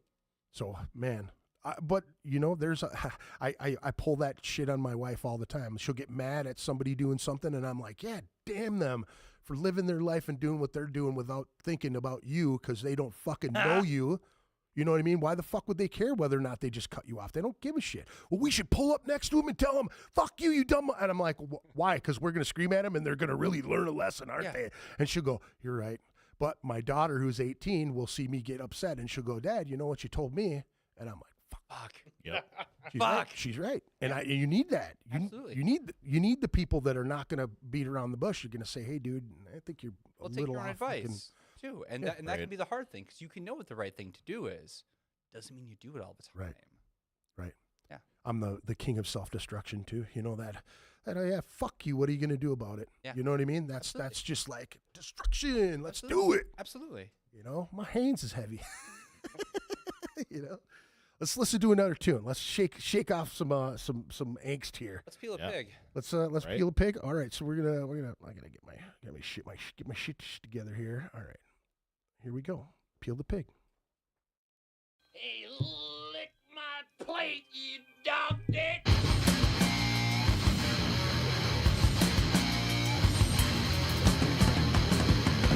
At CEN, had to find out about it, didn't ya? You have one choice, boy. It's sex or song.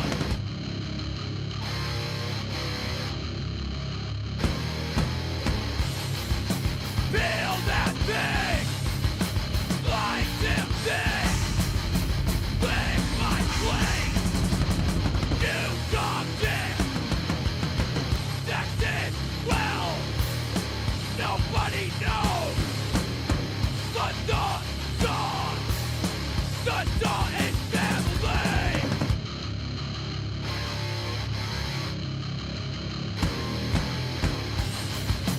Feel that thing, like them things. Lick my plate, you dog dick. It's a dog-eat-dog world, and from where I came, there's a stain in the damn dog. Time for incoming mail. Burn like rat. Burn like rat. Burn like rat. Burn like rat. Woo-hoo-hoo, we're peeling pigs over here. Hey, do me a favor, check out Lowbrow Saints Tattoo Collective, 3500 Minnehaha Avenue, Minneapolis, Minnesota, 55406. 612-353-4755, lowbrowsaints@gmail.com. Hours are Tuesday through Saturday, 12 to 7. Sunday and Monday, they's closed, so don't be going down there on that time unless you get a hold of them at their 612-353-4755, because they will do special favors and come down there and do some work on you. But you got to make sure that that's all set up and happy for them, and they'll do it. So that's a good thing. Go check out some Lowbrow Saints. Do me a favor, check out the Shred Den. We are at the Shred Den Studios right now, as a matter of fact, Monday through Friday, 5 p.m. to 8 p.m., Saturday, 11 a.m. to 5 p.m., 9100 85th Avenue North, Suite 100, Brooklyn Park, Minnesota, 763-350-2191, or www.theshredden.net. And they got all the socials up there, so you can follow them on all the socials. I know they got a bunch of custom stuff. What do they got down there, Jordan? You got a bunch of stuff down there these days? They got some guitars. Lots of guitars? Few basses? And that diesel. Two basses. Yeah. We're actually getting some special shit in. Some basses? No, some special guitars. Oh, yeah? Well, anything you can hip the public to or anything like that? Crack-a-lackin'. Crack-a-lackin', huh? Yeah. Ooh, Jordan said the magic word. Crackle. Quite rich. Yeah? you are giving it away. Oh, they got some fancy stuff coming through there pretty soon here, so And make sure next, you. week or so, we should have some some new shit in. That's one of the coolest things ever. Question: are you guys gonna get that new VCA compressor, the Compton, from Michael Klein? I think Rob's been talking to him about. Okay. Like I know we're one of the only shops in the country that actually like has his stuff in stock. So yeah, I know when he was here with Sammy, he was talking about like some of the new stuff that's coming up that we're gonna be carrying it, pedals and Sammy's signature amp. I believe we're getting a couple of those as well. Nice. Yeah, I've had my eyes on that Compton ever since I heard it. Have you messed with any of those pedals at all I haven't. The Dybbuk. I haven't played through that. That thing's pretty nice. Stupid sounding. Because I got that Cult Effects and Lichlerm audio collaboration, Total Distortion Worship Mark II. It's ridiculous. It's like 5 pedals in one. And you can even tune a little bit of HM2 chainsaw on the top, which is pretty rad. But yeah, it's fun. When you tune it to that, does it say "get that hog bitch" or anything? Does it? Bubba's No. got a girlfriend. It's like the mid '90s like Dismember kind of tone along. Fucking really. Like an ever flowing stream. Yeah. Kind of tone. Yeah. Fucking. If you want that. Entombed. That kind of thing. That Wolverine Blues. Fuck yeah, dude. Yep. That's a sick sound. Yep. There was an old death metal band from Chicago, Eye Gouger, that used to have that sound that was ridiculous back in the day. It was that tone. It was the only band that I thought, okay, fucking Entombed and Eye Gouger, they sound exactly alike sonically. You know what I mean? Yeah. Fucking stupid. Now you got like Bloodbath and yeah, I don't know. I like a little bit of it, but not too much. Yeah. Otherwise, it gets to be too much. Also, just got a new fuzz pedal too that I've been. Chainsaw Light. Yeah, chainsaw light enough to where I'm not Electric chainsaw, right. not a gas chainsaw. Yeah. Digital chainsaw, right? Yeah. Digital chainsaw. There you go. Per our previous conversation. Yeah. But I don't want to fuck with his frequencies either. That's like a really big thing about sonically what Dave and I are really trying to accomplish with this is, and I know Jordan appreciates this too, but like I fucking love hearing lots of bass in the mix. Right. I feel like, a lot of the modern metal stuff, you barely hear any of the basses. I'm like, is there a bassist there? Right. Like, I hate that. You can hear it if it's gone. I've noticed too. There's a lot of metal bands that don't like modern metal bands that don't have as much like of a grit or like overdrive on the bass. Like it's a lot more clean. And I'm like, you guys, you underestimate how much that bass distortion actually fills out that metal sound. Yeah. Case in point, Yeah. Meshuggah. Oh yeah. The long disputed thing that everyone's like, oh man, it's the guitar tone. I'm like, it's the fucking bassist. That is the gent tone. It's the bassist. Nemec. Oh yeah, fuck yeah. That bass tone, like that band sounds way different if you take that out. Right. It's that heavy, distorted, low like growl, and you don't think it.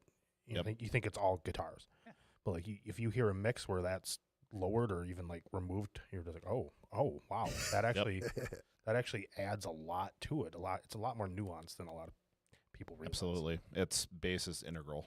So I mean, really, we have to have that fine separation, because if either one is buried, I mean, it doesn't work. Yeah. Well for us, especially with us being a 3-piece. Sonically, just mud too, like Yeah. that, like being in the crowd and hearing that and not being able to decipher. That's what I've always loved about your bass tone is just like it really punches through Thank you. like Oh, yeah. nothing, Thank you. It's very inspirational for me too. So I try. I mean, as you're all commenting that the bass is a very undervalued instrument. I agree. And Yep. if you're in the kind of band where you're lucky to do it, and this is where as a 3-piece, it's essential. You need to figure out where is that guitar going to go and where's the bass going to land. And you have to get both just right. That's how things sound big. Yeah. Converge is another great example of that because at the end of the day, like they are a 4-piece, but it's still one guitar and one bass. And if you've ever seen Converge live, they sound huge. Yeah. And it's because everything is slotted exactly right. Right. no axe fexes. Well, it's funny you said the last time I saw Converge, Kurt was using one of those Line 6 Helixes. What? Yeah, but of course, because Probably he's just for effects, though. No. No? His whole tone is now a Line 6 Helix, but he's also a studio engineer. Yeah. So he knows how to do it, and all of his cab sims are his cabs. Yeah. That's really surprising. Anyone in a metal band who's listening, if just a good example is, play your band's songs like live. Yep. Play it with a clean bass tone and then play it with a distorted one, and like the you may not think, but the difference is noticeable immediately. Right. To me, it sounds like just DI, like you're just laying DI over something, and I hate that. And like, I hate like that the sound. bass overdrive, the distortion adds it. It means just it adds. Not, I'm not saying this because I play bass, but like Right. it's very it's a very important thing, and that's like Yep. like that's something that comes from like Rick Rubin. That's something that that was a big thing for I didn't know for that. him with that wall of sound. That like a huge part of that is how the bass is sound, like how it sound and how it's shaped. Was that one of his things? I didn't know that. Yeah. Well, and also Right on. it's funny this is coming up in conversation because I was thinking about Song 2 by Blur, which everyone Oh, thinks yeah. is this really heavy song. But what most people the don't bass. know, it's all a distorted bass driving all of the melody because all guitar is doing is going dee dee dee dee dee dee dee Oh, on yeah. a clean tone, really high up, but all that that's Yep. all the bass. Oh, yeah. And most people don't know that. But again, no one appreciates the bass player until they're not there. Listen to like Nirvana. There's a Oh. lot of Nirvana stuff where a lot of the overdrive comes from the bass. Absolutely. Like Kurt had his overdrive in his sound too, but there's a lot of those songs where he's doing a lot more clean stuff, and it's all driven by the bass. Yeah. That's pretty prominent in like actually like a lot of grunge, like Well, Alice in Chains, that's part of the reason. STP. Yeah. Oh, yeah. There's it's Dude, fucking Alice in Chains bass. And goddamn. that Spectre sound. Now are we talking Nothing beats that. the early what is it, Mike Starr? Mike Starr and Mike Starr. and Inez, yeah. They both had very similar setups as far as Both powerful, though. their sound, and it's Yeah. I mean, even more modern Alice in Chains. Oh, yeah. What's Stone. that? Yes, that's exactly it. That bass intro. Oh, man. Holy fuck! Just makes me want to punch something. And like you hear the guitars come in, and like it's like, oh, that's like the guitars aren't like the overdrive there. It's Yeah. all that The bass. guitars are very much the mids on that. Yeah. But, Jerry Cantrell, also God tier tone. Yeah. Fucking So, vocals. anytime too. you're making Oh, yeah. fun of bassists, because that's the butt of the joke, but it's more important than a lot of people realize. I agree. Yep. I agree. I know I cued on that stuff as a vocalist too. The rhythm section really fucking. I barely ever paid attention Well, to then it's guitar also shit. If you get, Right, if right. you get a bass player and a drummer that actually work together and are in tune with each other, that's I'm not the rhythm section, so that's fine. That's how I felt with you're out of the club. Greg Brown. Yeah. And I would just Lock in tight. like that. And Yeah. I think that was like huge. Yeah. If, rhythm section can really lock in, then Yeah. a lot of shit can go wrong, but if rhythm is locked in, it's going to be good. You'll never get lost. That's for sure. You know what I mean? That's actually how I prefer to write music. Yeah. Like, I play off the rhythm. Yeah. Because I'm not a lead guitarist, like shredder guy. I like good riffs. Yeah. That's what I enjoy the most. I think Choosy moms choose riffs. Yeah, exactly. Let's look at Hashtag Just in Justin. case Justin and Jeff. and Adam dude, are hell listening. yeah, that's awesome. So I actually want to go around the table and like, what are you guys listening to these days? What's new and what's old? What has been in your ear holes Well, this for is like the an last easy one for me. the last month even? I mean, just something that's kind of been on repeat, or like like you got to go back to it, because I've been hitting the William Elliott Whitmore a whole bunch. Yeah. Okay. Just like a country blue, and I'm not a country fan. It's Right just on. William Elliott Whitmore does something for me that just, it's like Cash. You know what I mean? Like Johnny Cash. Just you like put it kind of in. old school. It is very old school. Yeah. Okay. I thought he was like a bluesy black guy playing country the first time I heard him, and then when I saw him, he was a tattooed up skinny white guy from Iowa. lives in an old dairy farm or some crazy shit. William Elliott Whitmore is absolutely amazing. I'll check that out. And it's just one of those things that, like, I'd wake up thinking, fucking lift my jug to the sky, oh Lord, lift my jug to the sky, and it's just banjos going in the background, you know what I mean? And it's just, wow. I'll be listening to metal and all of a sudden I'm going back to fucking, lifting my jug to the sky. It was awesome, dude. That's cool. Yeah, William Elliott Whitmore's amazing. How about you, sir?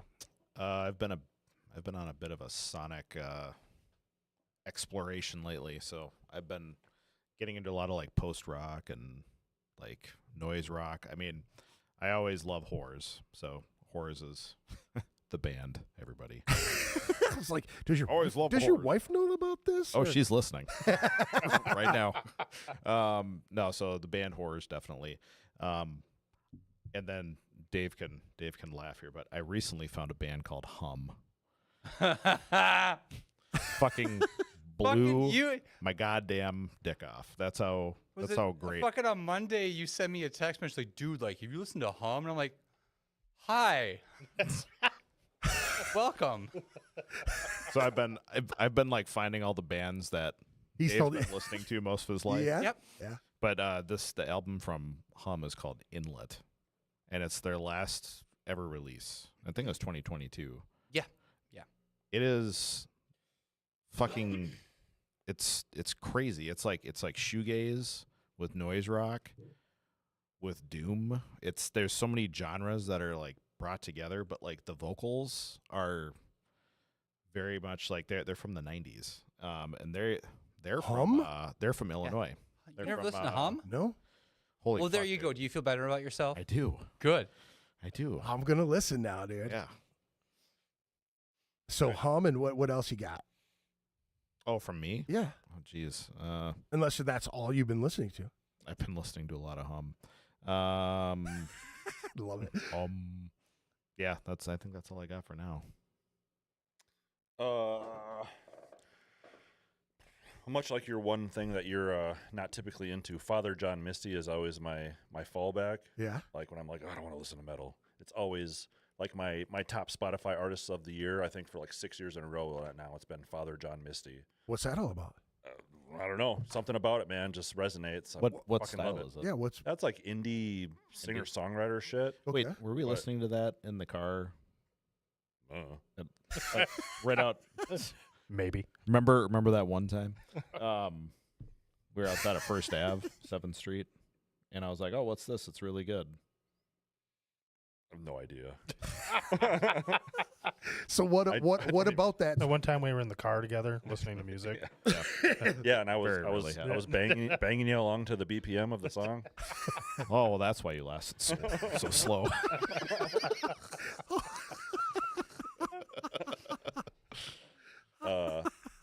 But yeah, I don't know what it like. I don't know. Usually, I'm not a lyric guy. Like, I don't give a shit about lyrics for the most part. Yeah. But for him, like, I don't know. I love him. But yeah, I don't know. Just his like whole songwriting style like appeals to me. Indie style, like give me some examples, like something that's similar to it. What would you say it would be? I don't know, like Fleet Foxes or like Andrew Bird or like I don't know, maybe I don't know. Some of it's like very piano eccentric, and other is just like guitar kind of folky stuff. So it kind of goes back and forth. But his newer stuff is getting more like big band like almost. Yeah.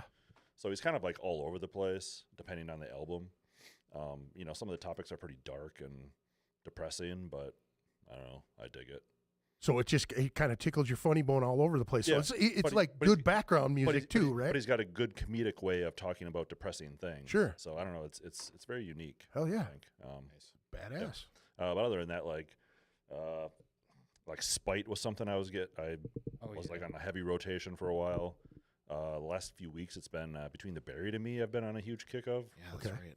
For some reason. Yeah. Dream Theater, now that they got Portnoy back, I've been listening to Dream Theater a lot more again. I actually thought about that. Planet X for me. No one will probably ever know who that band is except for you. Yeah. But what is that all about? Derek Sherinian, who is the second keyboardist in Dream Theater,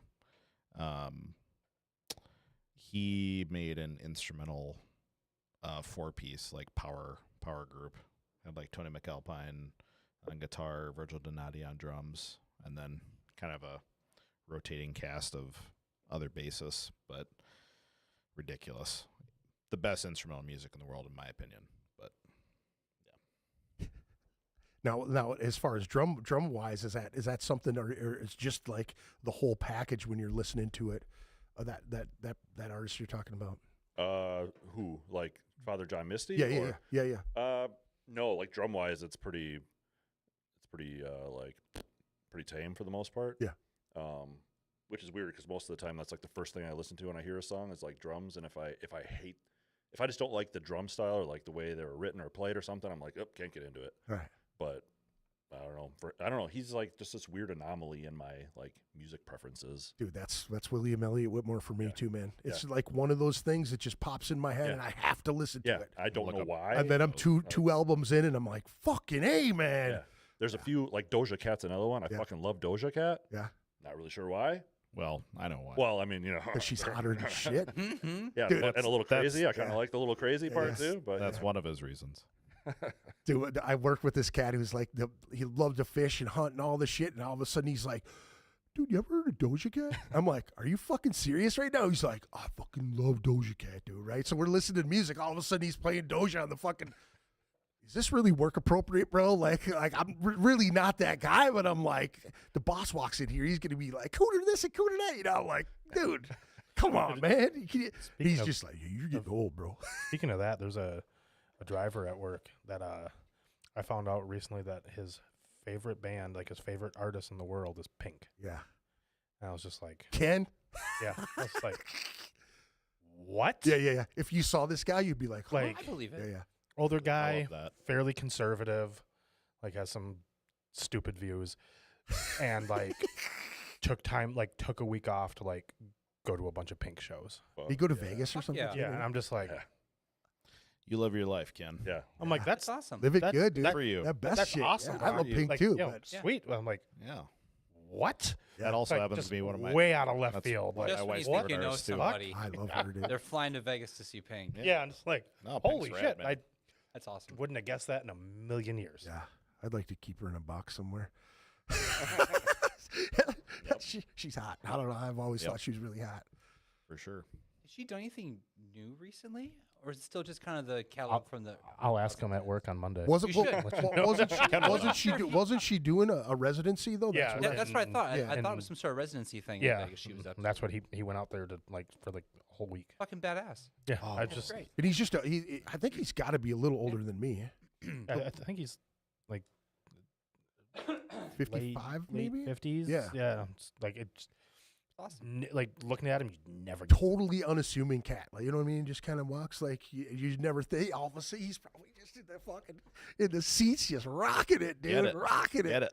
Got nothing but got a pink suit on with a huge hat and a feather and shit. Yeah, go Ken, Yeah. get down. Live your best life. blew my fucking mind. He's probably dancing, and you don't even know about it. yeah. But what if he's really Yeah. good though, too? That's You know what what I'm saying. Like he's probably got a groove. You You know? don't even know about it. You ever see that? You ever see that old kind of bearded fat dude that's like just crushing it with them hot chicks behind him? And he's just like, he looks kind of like a mix between Dan Dittmer and like me. You know what I mean? Like he's just like a big heavy dude, but he's fucking that shit up. I was watching that video, just going, make the big boys look good. Make the big boys look good. Like, hell yeah, get it. I was fucking cheering him on, dude. It's so great. I saw Dan yesterday. We were talking about you a little I bit love because that you dude. used to work just down the street from the shop, Yeah, right? yep. Yeah. Yeah. We were talking Yeah, about that rework looks really good, by the way. Oh, thanks. Yeah, very cool, dude. Yeah, Looks thank- really good. Thank you. Yeah, he turned me on to the taco place right downtown in did he? Nacho Mama's right down there. Oh, It's right a on. great taco spot in Ooh. Hopkins, downtown Hopkins. Really, really Okay. good. He's a great guy. Yeah, he's such a sweetheart, dude. But also he has, I mean, he was doing punk shows out in South Dakota and all that. So like, dude's true blue. Yeah, for We sure. really need to get some work done from him. Dude, he popped up. We were talking about that too. You do. I know I do. I talked to my Crypticon about it because I was like, I need someone to just do the rest of this, Yeah, just get it over with. But he's the guy. I mean, I'm wearing a hoodie and my arm is covered in plastic right now. but, I mean, what we've been doing is going back over a sleeve I had done in the early 2000s and just going back to the key pieces and bringing those back to life. yeah, And you've got tons of stuff there that you could very easily just It's amazing what someone who has as much experience as Dan has going back over a tattoo that's 20 years old. Well, yeah, I looked at the before and after. I mean, that was pops it right back to life. And that was it was very So impressive. you got the pumpkin one that he redid too, right? Yep. Dude, the shading in the face alone where it comes down into the stock. Yeah. Dude, I was fucking zooming in on it. I'm going, whoa. Well, did you see that before picture? Yeah, Because like we were talking it out before we started. And, like I knew it needed to be redone. Just time had happened, and I take care of my tattoos. I wear suntan lotion. Blah blah blah. Oh shit! But, hold on a second here. It came out way better than I expected. Is it Dan? Call from Justin. To accept, press 1. To send a voicemail, press 2. Hello. Who is this? Hello? Who is this? Is Who is Dave? Dave's not here, man. What's going on? Oh, hey, how's it going? It's Justin. Hi, Justin. How are you? I'm fucking great. How are you? Fantastic. How's everybody? Fantastic. Great. Good. Justin, who? Great. I just fucking tuned in because I just got done. Our Justin. Keeping score at my daughter's volleyball game, and did they win or did they lose? Yeah, it's it's fucking it's 7th and 8th grade volleyball, so everybody's a winner and a loser all at the same time. Everybody got a medal? No. Yeah, there was a lot of balls in nets.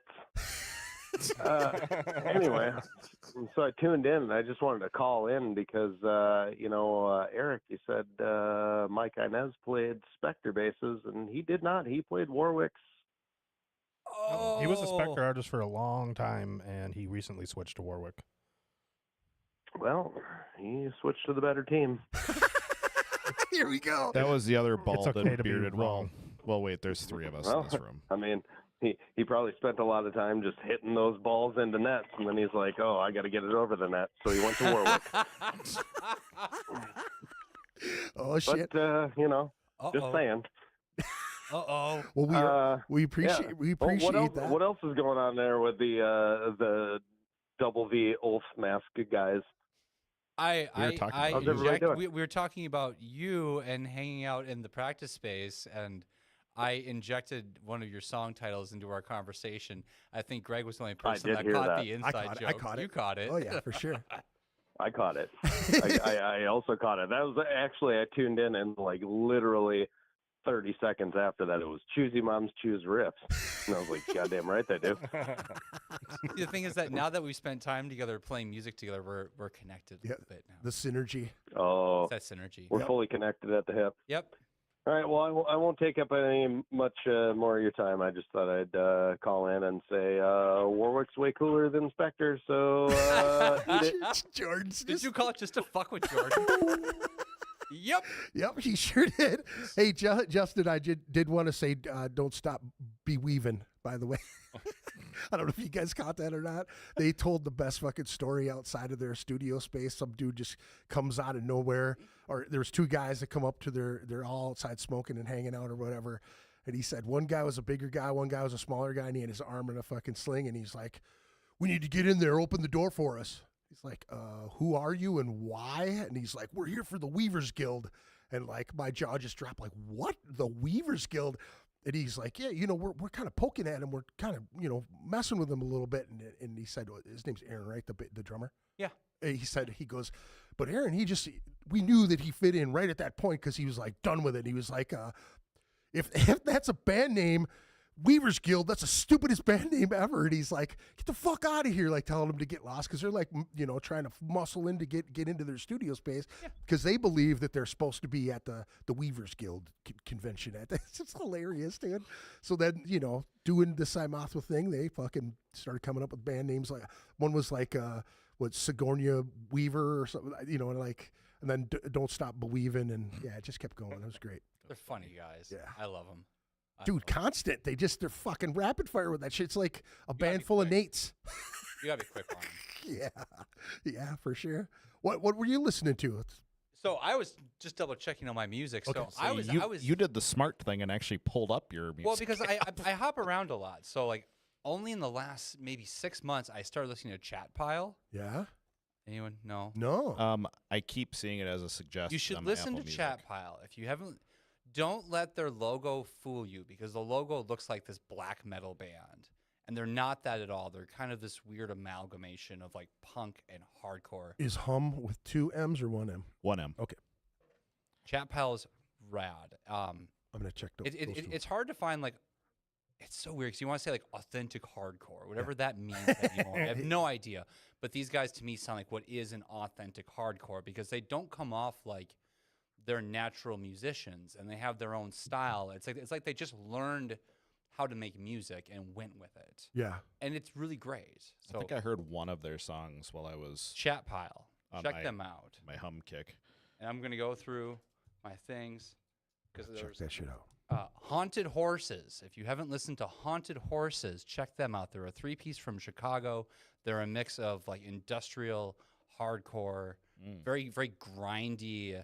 The vocalist sounds kind of like the singer from Daughters. I know that Daughters is on the outs now, but if you're looking for the vocalist that has that kind of clean vocal but very haunting sound, Haunted Horses, fantastic band. Sleep Token. Oh, sorry. I don't know what the hate is on them, but I've also never listened to Sleep Token. I actually don't know what the hate is on that either. I don't either. Another band I found was Cyber Octave, which is an EBM band. And if I say that, you'll be like, okay, whatever. That checks out. But it's a 2-piece, and I don't remember exactly which members it was, but there's one member from Frontline Assembly and one member from Skinny Puppy. Oh, shit. So you've got right. Peanut Butter and Jelly of the EBM thing going on.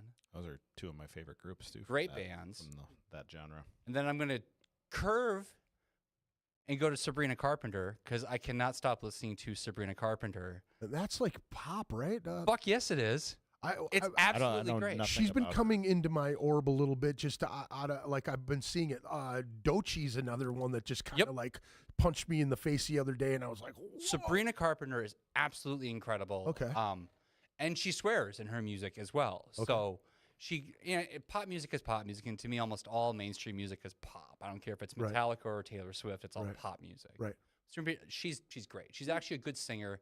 She came up through the old like Disney Channel era. Okay. So she has a huge musical background. And the last thing I'll go to that I cannot stop listening to is a band called Led Into Gold. Again, it's an industrial band, but it's fronted by Paul Barker, who was the bass player for Ministry. Ooh. Like way back. So obviously someone who knows how to write their tunes, and he's bringing kind of a different feel to that industrial sound. So there you go. Damn, dude, he always has good stuff. Always. It's like different. Well, it's like I don't listen to metal. It's like Artemis too, man. Yeah. You know what I mean? Like you and Artemis should do a fucking. Yeah. I bet you guys would come up with the same type of shit. Anytime. He's always got such eclectic stuff that I've never heard of, and when I listened to it, he turned me on to that Ghostamine.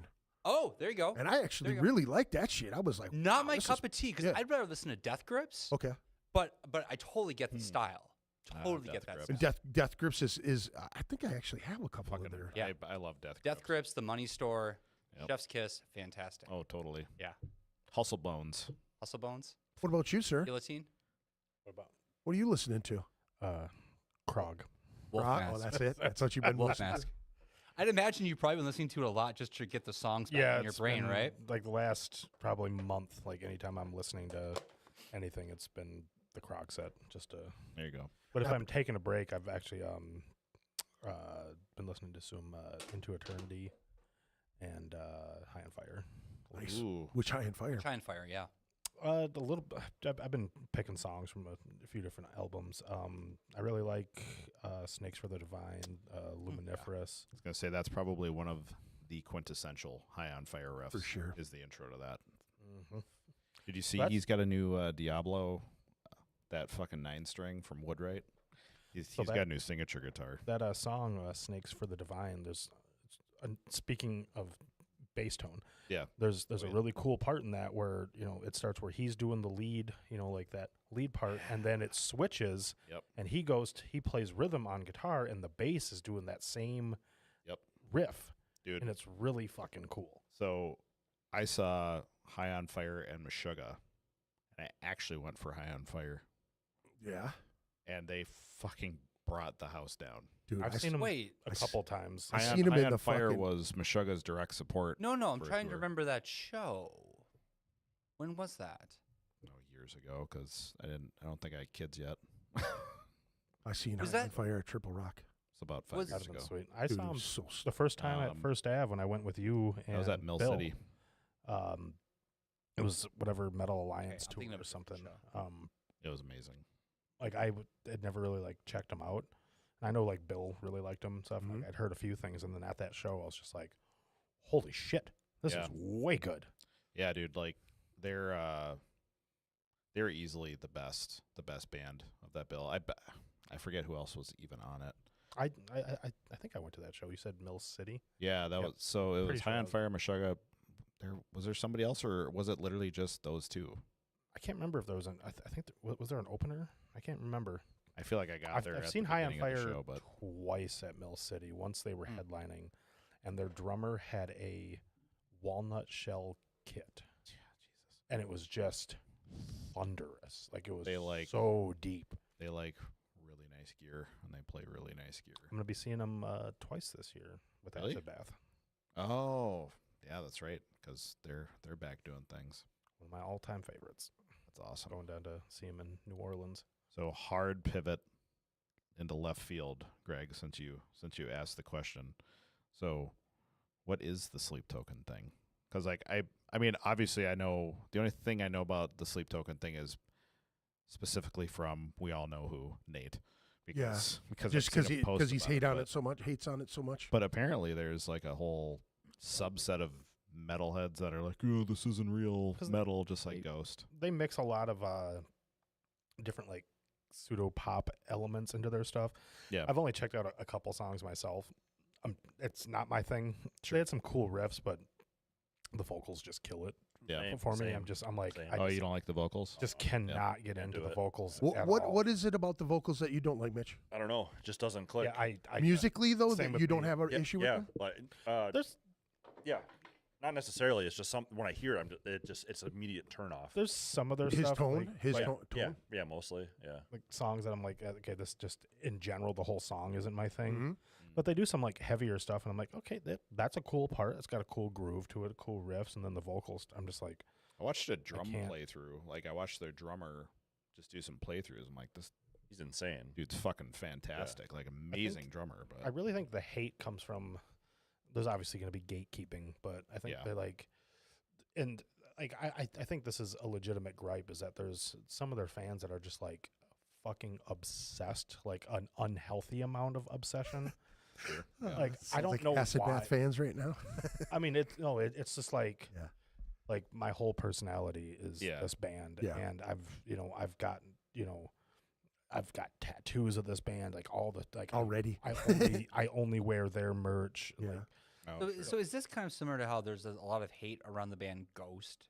Yes. in a Is it kind of similar thing where it's like it is metal, but it's borrowing a lot from pop elements Well, with clean vocals? And so I would say possibly- they're heavier. They're Are they heavier heavier? than Ghost? Mind you, I feel. have The- no the- idea. Yeah, yeah. heavier parts are heavier, but I feel like the pop parts are more pop. Yeah. Got you. They're more poppy. So It's slotted pop though. You know what I mean? I do. Like I do. Like they'll come in and they'll go right into one thing. You're like, okay, yeah, radio rock right there. Yeah. And then they'll pull into something really heavy.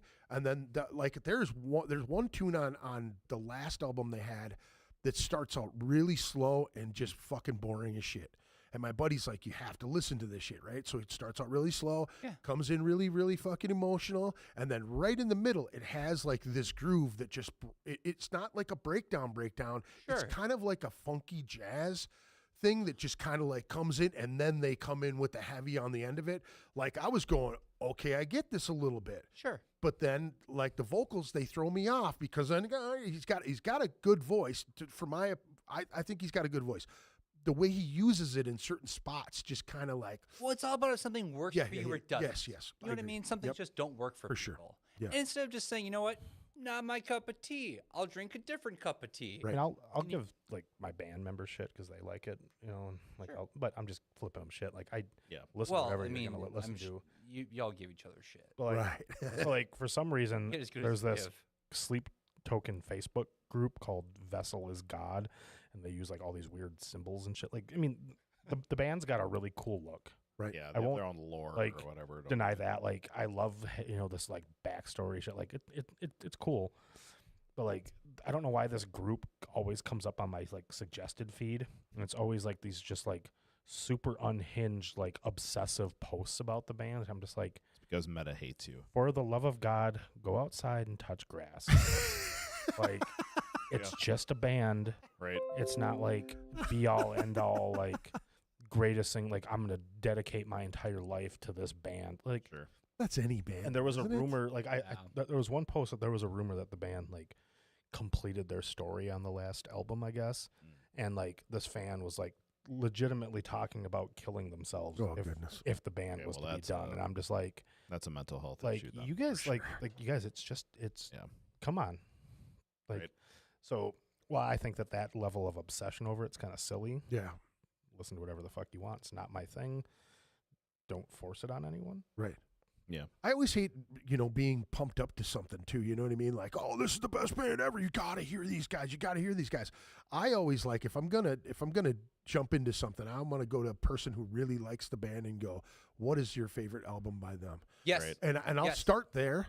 But if you know what I mean, if like what was that one that you gave me that turned out to be really good was the you and Shayla are really into it. Between the Beard and Me. Yep, that's it. So you turned me onto that album, and I was like pushing back. I was like, oh fuck, I know I want it. He's like, have you listened to that yet? Have you listened It's to it? a Parallax 2. I'm like, dude, So he's like, have you listened to it? Have you listened to it? And I'm like, I won't. And I'm okay, fine, I'll listen to it. And then I did it while I was working, so I could really like, I'm just doing the motions. I'm really listening to it, And I'm like, And he's just like, wait. And once it hit that spot, I was like, all right, yeah, this is pretty fucking sweet. I really like that. Yeah. But it's that build up sometimes, man, and you fall short on that. that's I one of hate those bands telling that people like that. at first I wasn't really into because like I Coheed. just had heard like some of the weird stuff, and I was like, oh, they have banjo in a metal song. Like, what's up with that? Right. But like, I think that's one of the bands where if you're listening to like one song out of context, it might be hard to really appreciate it. Right. Yep. But you listen to the whole album, and like that album in particular, like I'll just like lay on the couch, headphones, On LSD. fucking get a little stoned or whatever, and just like it's a whole journey. Yeah. And it's just like it's really cool. The thing that I appreciate about Between the Beard and Me, as a very diehard prog music fan, just music nerd shit, is like they're one of the last bands I would say of that genre that actually write an entire album as a concept. Yeah. And that's Not what just a separates couple a lot songs of, or right. half. That's an what album. separates a lot of those bands apart, is like they're actually thinking, okay, what is this entire album? What do we want it to do? What do we want it to sound like? What is it about? And actually having a plan for it, which Yeah. Coheed has been famous for Right. a long time. There's a whole comic book series to back up all of their albums. That's another band that I just they didn't click for me because I'd only heard a couple songs. What's funny was I liked their first 2 or 3 albums, and then like during the Welcome Home era, that's when I was like, I'm out. And that was the first song I ever heard. Sure. And I watched the video for it, and I see this fucking massive mane of hair, this double neck guitar, and I'm like, yeah, this is gonna be good. Yeah. And he's just fucking ripping on it. I'm like, fuck yeah. And then he sings. I'm like, whoa, what? It's different. They're actually pretty heavy live. I So love them, seeing man. them live is when I was just like, oh, When did you see them? pretty recently with Mastodon and Every Time I Die. That's a hell of a lineup. And I went saw them for I fucking would say Every there's Time I travel Die. for that because I would go for Every Time I Die, but Armory. I was at wait, that Every show. Time I Die was playing that? Yeah, they opened it. When? That's crazy. It was right before they broke up. It was their last Oh, it was that last one. I'm tour, sorry. and thought I you had meant- never seen them, I thought you meant more recently. and I wanted to go check them out because I've always liked that band. So I went to see them. I know- Mastodon, I think, is boring as fuck live. Well, Albums, Brent's some Brent's good gone stuff. now, so there you go. But does anybody know what happened with that? What did he do? What happened? Why did he get booted? I don't know. rumor has he it got he's just bored. been kind of done with metal. Yeah. In a way for like a while. His solo stuff's like very not metal. Some of it's like more rock, country kind of stuff. Oh, okay. Yep. And I think he just They want to stay true to the. rumor has it that he was just moving away from that, and they maybe had some disagreements in the band versus whether it be touring schedule or you know, direction for the next stuff. Right. Well, It was just and so many time times, to be done. how many times have you been in a band situation where somebody's ready to be done with the band? And it's not bad blood. It's not people being Yeah. mean, but it's just they're done. Yeah. But they haven't acknowledged that they're done. Yep. But they're done. Yeah. And that's okay. Life happens. Things Yeah. change. Life situations change, right? Yeah. It's tough to admit, though, It's too, tough man. to- it's I've hard. been there. I've been Well, there. And he had been in, 20 years in the band? Yeah. That's a lifetime. Yep. When it comes to band life, for sure, man. Absolutely. Lasting that long, having that many albums, great albums too. That 20 years is a lot longer than a lot of marriages last. right, dude. I'm with you though, man. Every time I've seen them, probably 5 times live, and I'm just Mastodon? like every time. Yeah, I've never seen them. One time I've seen him that I have this thing where I'm not super into a band until I see them live. yeah. I saw Mastodon live open for First Avenue. no, it was Slayer, Lamb of God, Children of Bodom in I was at that 06. one too. I was at that one. And that's when I was just like Mastodon honestly like stole the show. Like that, like they were super high energy. They were touring off of Leviathan. Oh yeah, that was I'm like, probably their best one. And I'm like, this In this my is opinion. great. And I've liked albums that they've released since Yeah. then. Like some good, like I think Crack the Sky is a great album. That's a great album. I like that you one. For me, that was their last really good one. For Same. me. You know, But but live, I just think they're boring. And Agreed. to be fair, every time I've seen them, they play after a really high energy band. I've seen them play after Gojira Dude, twice. come on. nobody Saw can them- follow up. Yeah, Gojira, saw them though. play after Every Time I Die. I left after that. I'm just Yeah, like- it's Did you see that time they played after Death Clock? No, I didn't see that. Yeah, it was like Converge opened, and then it was Death Clock, and then Fucking Mastodon. Converge opened. Yeah, Converge opened the show. I only went for Converge, and then I hung around Wow. for Death Clock just cause And like a it was funny. But then Mastodon came on, but of course that's when the room starts to smell a little bit different when Mastodon comes on. and I'm not that's your going to say thing. what it That's smells awesome. like. If that's what you want to go see, sweet. Well, and that's great. Rock and roll. And like I've had Good for you. some friends are like, yeah, we're gonna go see them. We're gonna take a bunch of mushrooms, and I'm like, that could be a good time. That's fantastic. I couldn't do that in It's almost public like the new myself, Pink Floyd.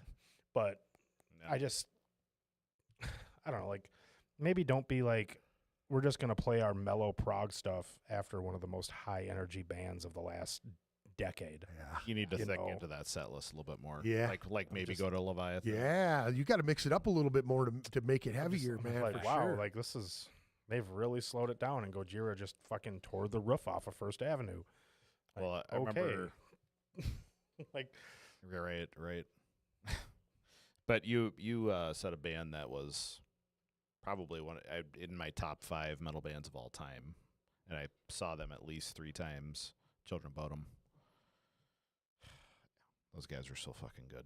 I've never been a fan. They just never never caught with me. It's very well. It's I worked it's, for them twice, and I just was. Oh, really? I Sweet. went Like at stage the crew? Quest. Yeah, at the Quest I did it, and then one other place too. Were they nice to you? They were very nice. Yeah. Okay, well that's good to hear. But they're in this really interesting genre where, for me, like, I was born in the '80s, but I wish I could have been like really alive in the '80s. Yeah. And those guys blend. It's called death and roll. Mm-hmm. So it's like a really cool mixture of like kind of like the '80s style of shredding with like kind of modern metal, like death metal. Right. It was so good. It was your jam, huh? Fuck yeah. I'd only seen them once, and they were kind of hit and miss for me. Like there was some stuff I'm like, especially when I was in like high school and shit. I was like, this is cool, this is aggressive, and then I just kind of, I guess, moved on to like other stuff, and then Acid bath. I mean, hell of a talented guy. Yeah. And it's a shame that he let Alcohol. vices get to him. I remember Yep.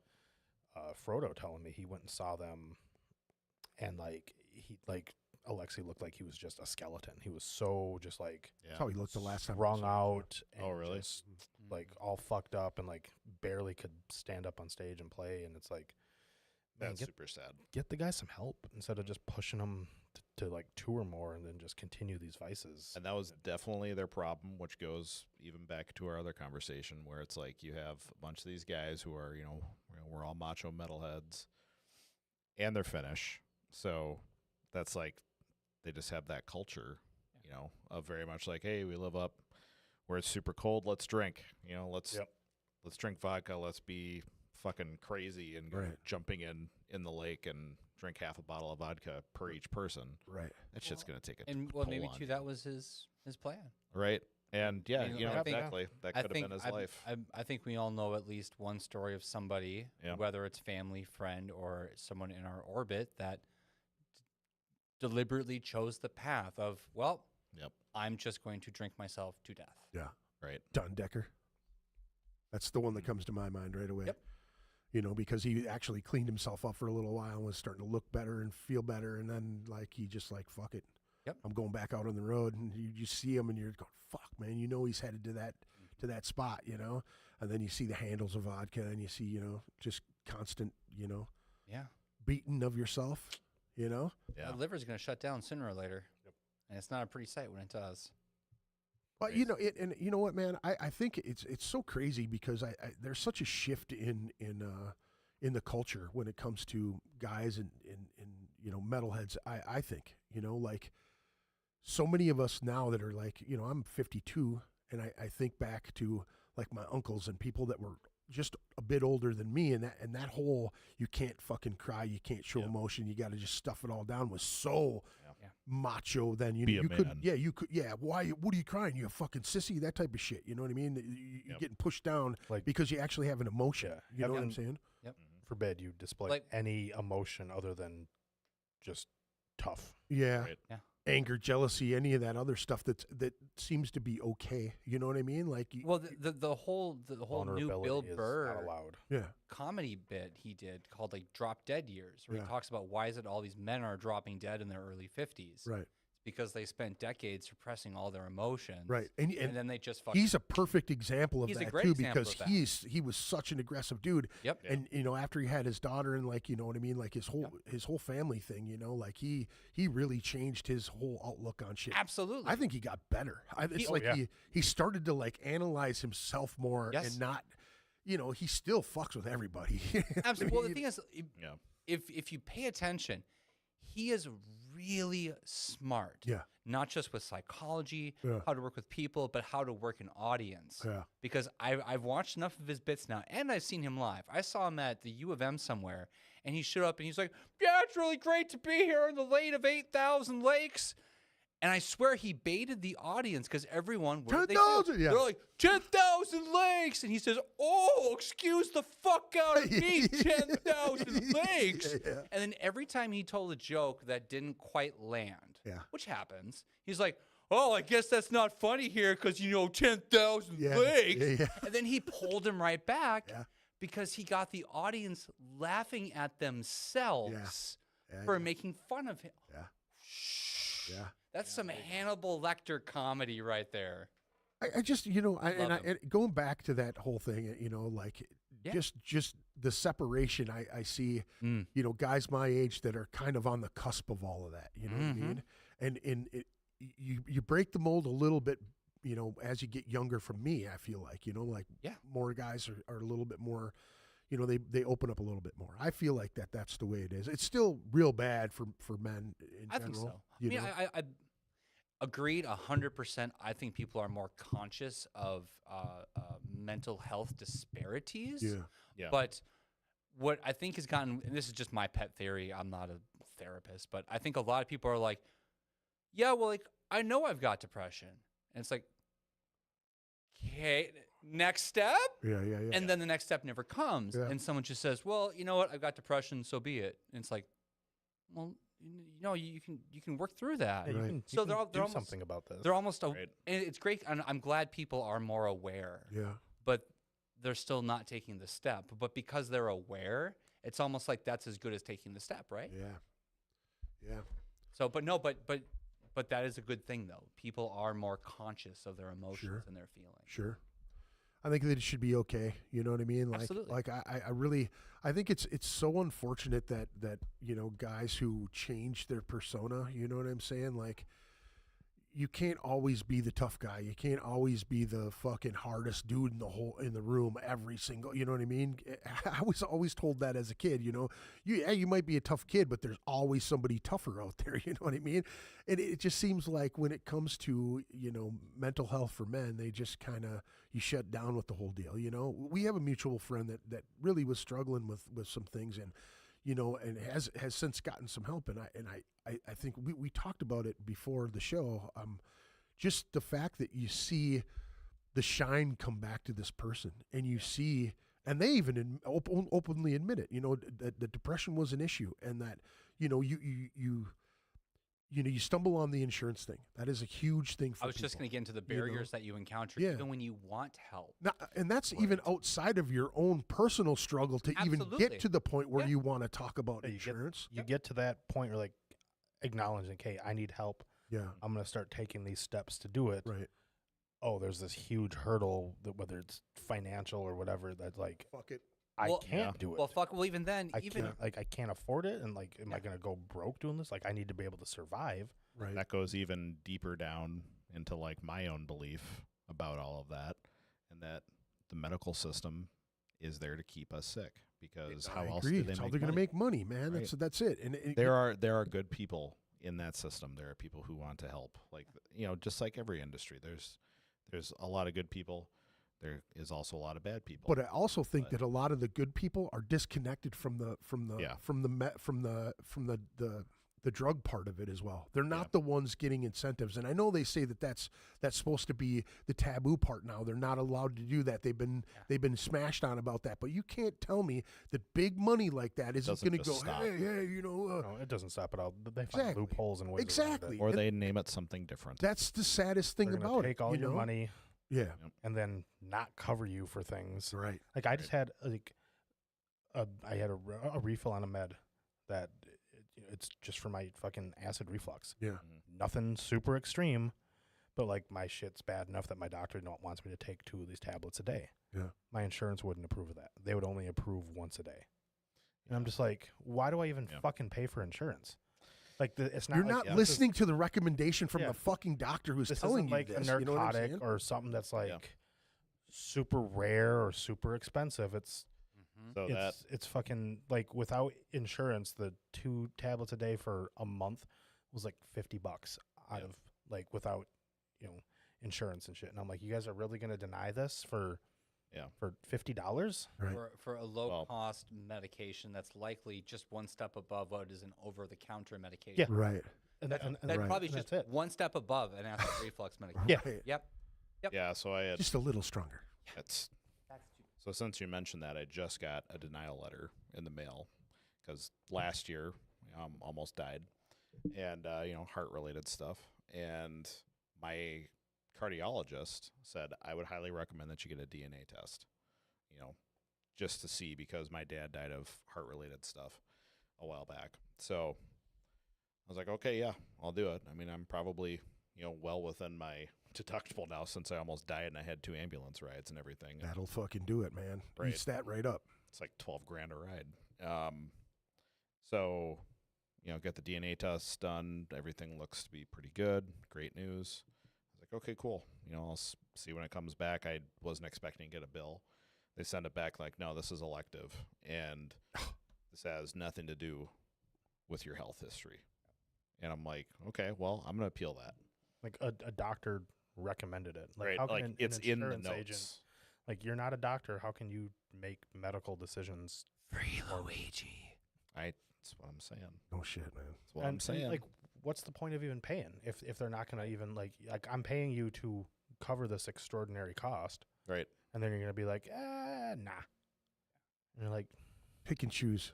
But why? Or nickel like, and why dime. am I even fucking paying then? Right. Yeah. On the off chance that I, like with you, like, right. you like it was a necessary thing, because I'm sure, like, had you not had, insurance, like the cost would have been like way more. Yeah. Oh yeah, it would have been. Oh, like me being in the hospital. Yeah, it would have been. Well, you like were in for what, 8 days? 10. Yeah. 10 days, ER visit, 2 ambulance rides, and stayed there for I can over a week. I'm paying Man. 150, $200 a month for insurance, and then I still got to pay another $5-6 grand on top of that. Yeah. Before you even cover anything, like Well, like the total bill before insurance was like $225,000, and it's just like, Jesus. but you're gonna say, we're gonna deny that DNA test. I'm like, fucking deny the big shit then. Deny that ambulance ride. Right? You know, it's When like I got to, like, on one hand, I can understand why they would say that was something elective, but it would also, in my mind, be viewed as preventative.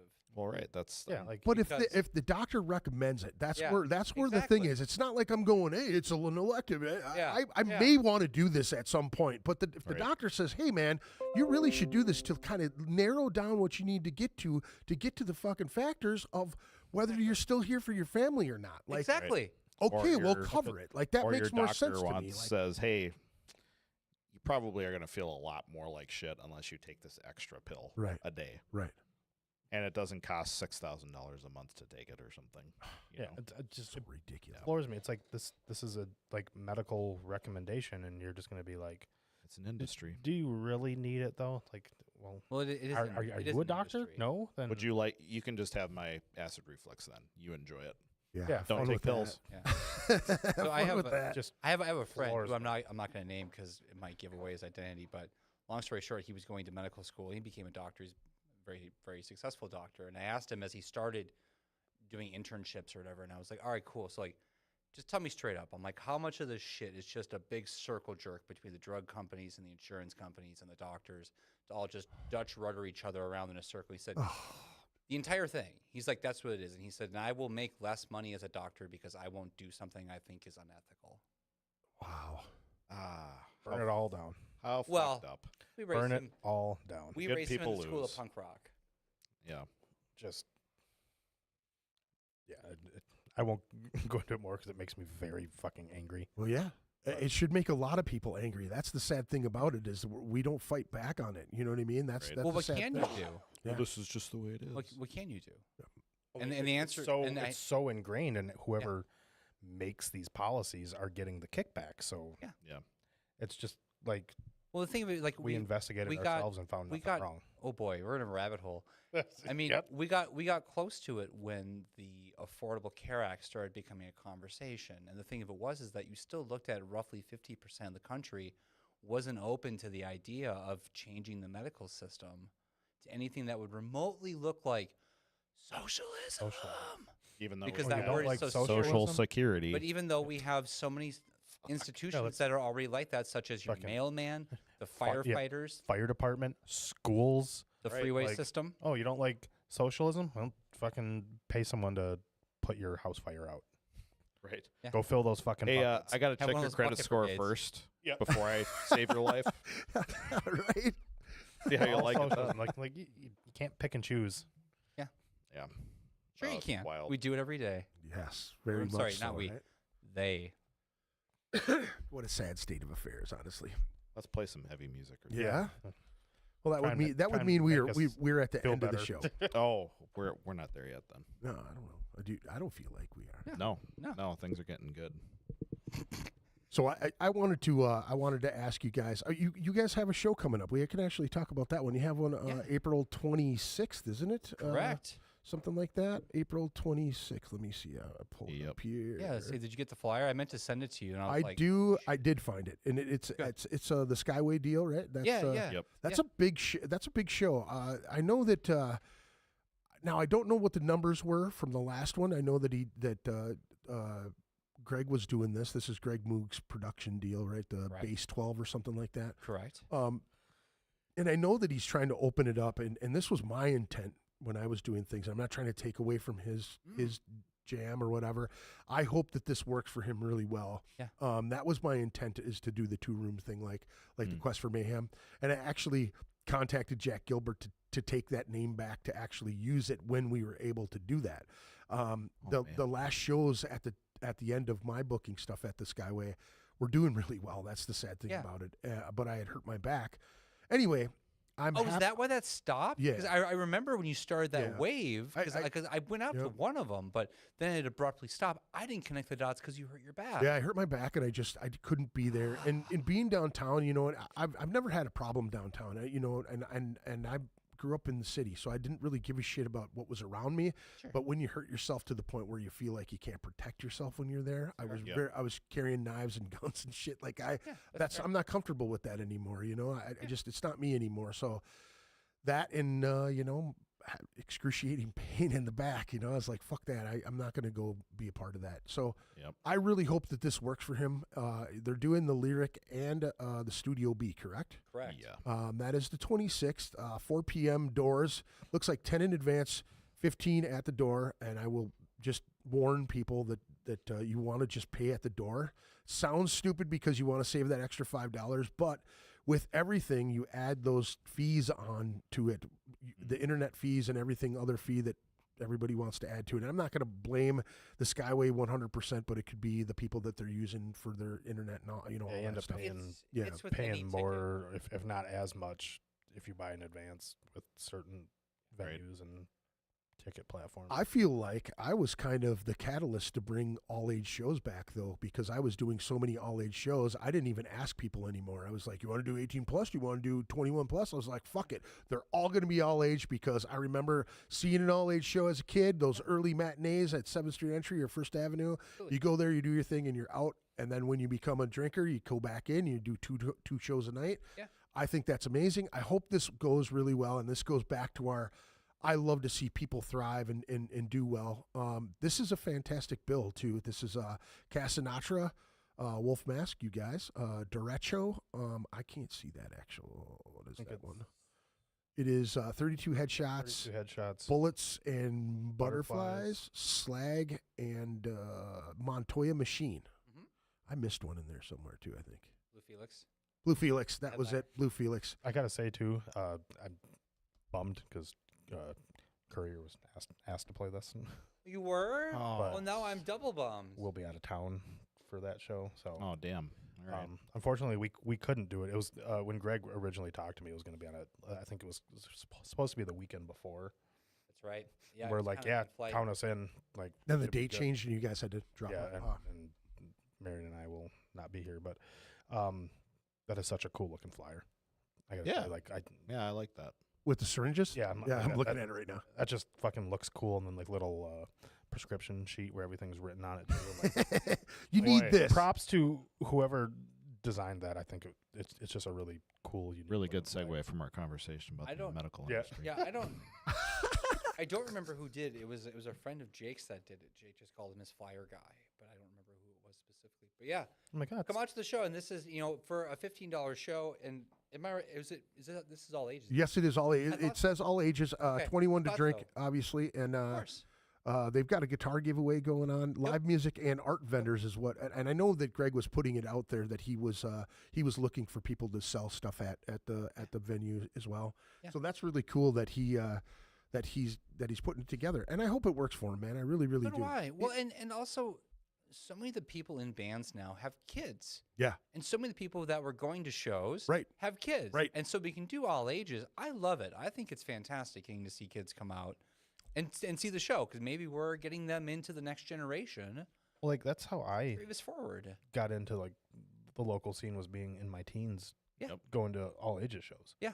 The garage. Yeah. Like if I played there myself. For that, I honestly don't know if I would have like be in the scene or like meet half the folks that I know because I think the garage is done now too, aren't they? Yeah, I think they shut down last year. So unfortunate, man. Which is so unfortunate. I saw some great shows there. Fuck yeah, man. Yeah. Fuck yeah. But also the fact that they kept that going as long as they did because that was impressive. They faced so many headwinds from the community because of all them young people doing young people stuff. Yeah.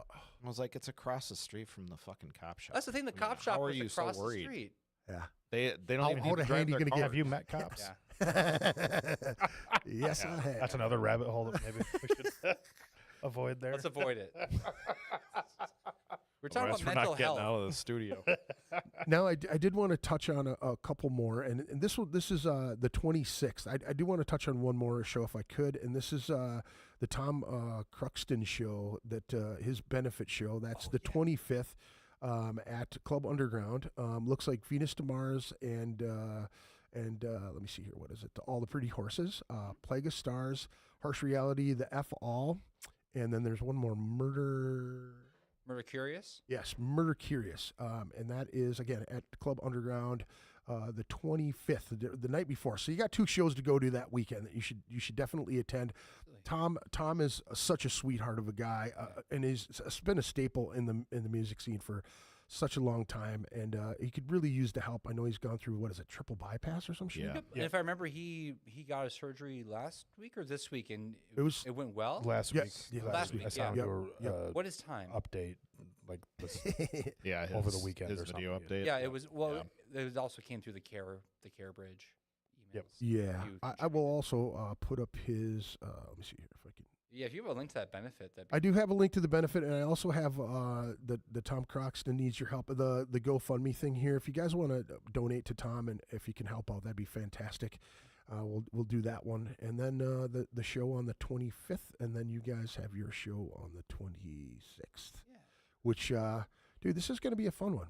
Now, are you guys playing the big stage or the smaller stage? Do you know that yet? Studio B.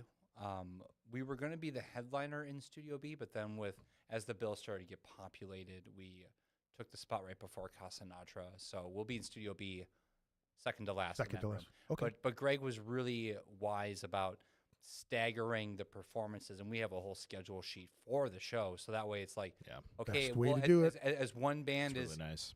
wrapping up, the next band is getting ready to go, so people can go between the rooms. Right. And then while That's the way to do changeovers are happening, Use the bathroom, get a drink. use the bathroom, the other band can sound check in the next stage, and just, Bing, bang, boom. Yeah. That's the way it should be run. I always that was one thing that I didn't really care for when Bobby was doing the whole thing in the 2 rooms, is that he would overlap a lot, and it was just like, fuck, you just want to get there, and you know what I mean. You want to see multiple bands that are playing at the same time. Yeah. Like if there's, it gives the bands time to like tear down and the next band to go up, because like, oh, that band's playing.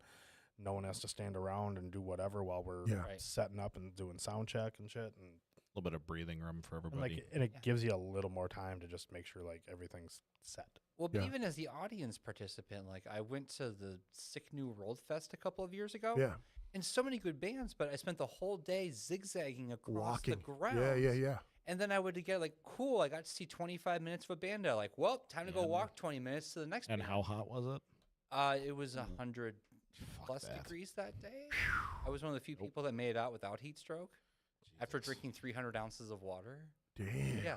But if you're a concert goer and you're having to pick between bands, that's why I never did the Maryland Death Fest, because that's what I heard about that as well. Yeah. You got to move. Oh, they do that too? Yeah, it's like a few 3 blocks. different venues. Yeah. 3 different venues? Yeah, like all like within like a 5-block area. They do 'Cause I've always inside wanted and to do outside that. too, right? But there's so many bands I like. This year's fucking ridiculous. I know. I saw the lineup, and because I've never been, I always assumed. Yeah, it's not just one room. It's No. not even like 2 stages in the same place. It's multiple venues. Yeah.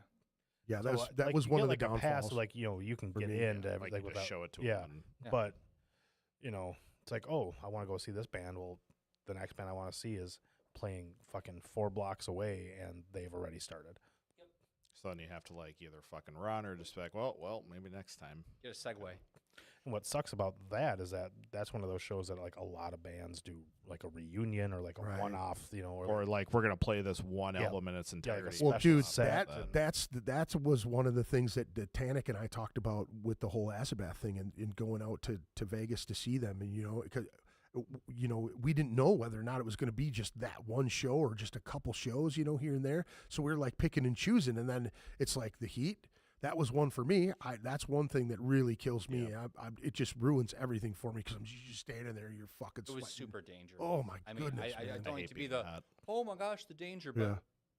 it's literally all on a black asphalt. And so you're it's just 100 fucking degrees on cooking. top, then it's bouncing right back up under. And when I said I drank 300 ounces of water, I mean it, because I knew how big my water bottle was, and I counted how many times I filled it. Holy And despite drinking smokes. 300 ounces of water, guess how many times I peed that day? Twice. Never. None. What? I didn't pee once. Holy smokes! With all that water, And that's the thing, is because I was you just filtering it right through. Did they at least give free water? Water was free, and Okay, water good. stations were plentiful, but you had to know which ones to go to because everybody would go to one. Oh, And the line would get so long that it's like, well, if you walk 5 minutes this way, you can find one that's not as busy. I love. But I there we were was gonna no go shade. this, But there was this no year, shade. Yeah. But then, I mean, I think in hindsight, I'm glad it was canceled. Which one is that? The Vegas, the Sick New World. That was World. We were Big going to go festival, this but it was year. for this year. Oh, they canceled it. Yeah, it got canceled. I think that they just too many huge bands. Yeah, they overshot that shit. pretty hard. Metallica, Linkin Park. You know, Big money, big ticket items that you couldn't charge Acid any Bath, more for Down, the fucking like- for the Well, wasn't for it the for a ticket. I mean, wasn't the ticket like $400? Yeah, like five. Like, I think. I think I paid $250 when I went. Yeah. And I went for System of a Down because I'd never seen them. and That's it a was like, multi-day fest, right? Nope. One. Oh, day. that's right. Yeah. With all the different. 40 bands one day, and the, What like a night! Seven one of the reasons why stages. we wanted to go is 'cause, like Acid Bath. Yeah. I've never gotten to see Down like Glassjaw was gonna play. Like Oh, there Glassjaw's was rad. there was a lot Marion of bands loves that, that like, band, right? Yeah. Glassjaw. That's one of her favorites. Like there was multiple bands that like both of us either really liked or had never gotten to see. Yeah. Or like, well, we can try and see as many as we can. Yeah. Let's just do it. Damn. And in hindsight, I'm kind of glad it was canceled because like it would have been cool to see certain bands, but it would have probably sucked. Well, like the heat that you were describing. I mean, not peeing after drinking all of that for Yeah. an entire day. That is really That's a fucking lot. scary. Yeah, that's scary, dude. I mean, like 4 of us went into the festival, and only 2 of us made it out. But then on top of that, because there's so many people in that area, your cell phones don't work. So Because if you're pinged up on top of each other. you're You're pinged up on stacked. top of each other, Yeah. you're stacked. So if you get separated from your group, You're fucked. you're not going to be able to connect with your friends and find each other. And I'm not kidding. I spent about 70% of the festival by myself Wow. because I couldn't find my group. Right. I think What do you do? they didn't announce why it was canceled, but I'm sure it was money issues. I mean, Well, they just bit off more Gotta than they be, could dude. chew. Yeah. I mean, what- the those two big ticket items. headliners were huge. had been Like, how much would they cost? outrageously expensive. Like, I wonder what their guarantee Metallica. is. Yeah. Lincoln Park Linkin even got Park. the new singer at that particular time too. So they were like, Mhm. that was a big thing. They were ready to go. But Yeah. I think it was also like a logistics thing. Like it was way bigger than all the other years. I think it was just okay. We bit off way more than we could chew. This is too much. My question to you, David, was what was the attendance like the year that you went? Was it like 80,000 or was I something never got a head ridiculous? count, but it was packed. I know Nate looked it up when we were talking about it. I never thought to look it up, but 80,000 I would believe. I could have swore he said that, and he goes, I'd "You can believe it. imagine if it's 100 degrees and there's 80,000 people, and you've got to get from one end to the other to catch a 25-minute acid bath set. Do you really want to do that?" You know what's funny was on one hand I was think so. complaining about being by myself, Yeah. but on the other is okay. So we're all musicians here. We all know how to weave a crowd. Oh yeah, Right. If you had people with you, you couldn't have weaved the crowd to get anywhere because what happens to the group of people at a festival? oh yeah. You're stopping and waiting. yeah, Everyone's moving really slow, and So good idea then that I just thought of. Walkie-talkies. dude, they actually just made a. if they'd even let you bring them in. I just saw a guy, good point. a company that is actually marketing this. That you get 2 beacons, right? And you hold it in your hand, and the arrow tells you which way the other beacon is. Yep. So when you're and they market it at EDM smart. festivals. So when you're all fucked up on shit, right? The guy's sitting find there and he your friend. goes, "Your friend's got this one, and this one's got an arrow, and every time you get closer, it like flashes and like makes a sound and shit. So like, beep beep beep beep beep. If you you'd be go all there. fucked up and just be like, Good idea. pretty light. I love this line. This arrow yeah, keeps moving. Magic, guys. yeah, yeah.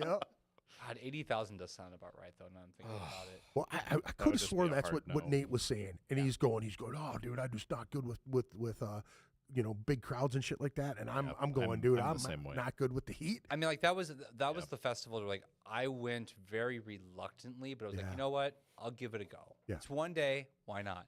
And that's the festival where I'm like, I don't think I ever want to do one of these things again. Yeah, Like maybe I would do Cold Waves in Chicago, but that's a different festival. It's all indoors. It's all industrial and EBM bands. Like I've seen all these other fests that have been announced. Like before, Acid Bath was doing their like Yeah. Sonic Temple. like when Oh, that's right. Yeah. because now they're doing like headlining shows and stuff. But before that, it was just fest dates, and we were looking at a few, and we're like, like this fest kind of like just going in general is stressful. It kind of sucks. Yes. It does. And it's Yeah. like Took the do we- fucking do fun we- out of do that we shit go real quick. Dude. for the whole Right? weekend. Like there's like Well, that's the thing this one too, that man. they're on doesn't really have a lot of bands that we'd necessarily want to see. There's a handful, but do we want to pay that price to see 6 bands out of It's 40? a logistical nightmare, and also I've realized in the last couple of years that I have a lot of social anxiety. So like big crowds like that, and then like you said, Greg, like I fucking loathe the heat. Yeah. I live in this state for a reason. Yeah. I walk outside and get the mail when it's fucking 30 below in my shorts. Yeah. And I'm not saying that to be macho. I run hot. I just Yeah. always have. Uh-huh.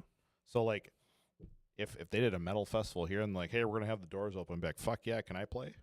Can we do that? Like, Right? let's do it because I'm gonna actually enjoy it. Yeah. I just think like heat, crowds. Yeah. It's Well, it's and a also it's a, we'll- it's a con. But also, well, yeah, Totally, what compounds it too is you get that heat, and what is everybody doing at the Metal Fest? Well, yeah, Yeah. they're moshing and running. Putting around. off They're heat. moshing, putting off heat, but they're Yep. usually drinking. Yeah, well, dude. yeah, and and doing Dehydration. whatever else. Yeah. So yeah, it's just a recipe for disaster. Really the is. fest too. You know, it's you're paying these huge fees. Everything's expensive. Merch is super expensive. You know, I didn't buy any merch. drinks are going to be, you know, and whether it's booze or not, you know, it's Right.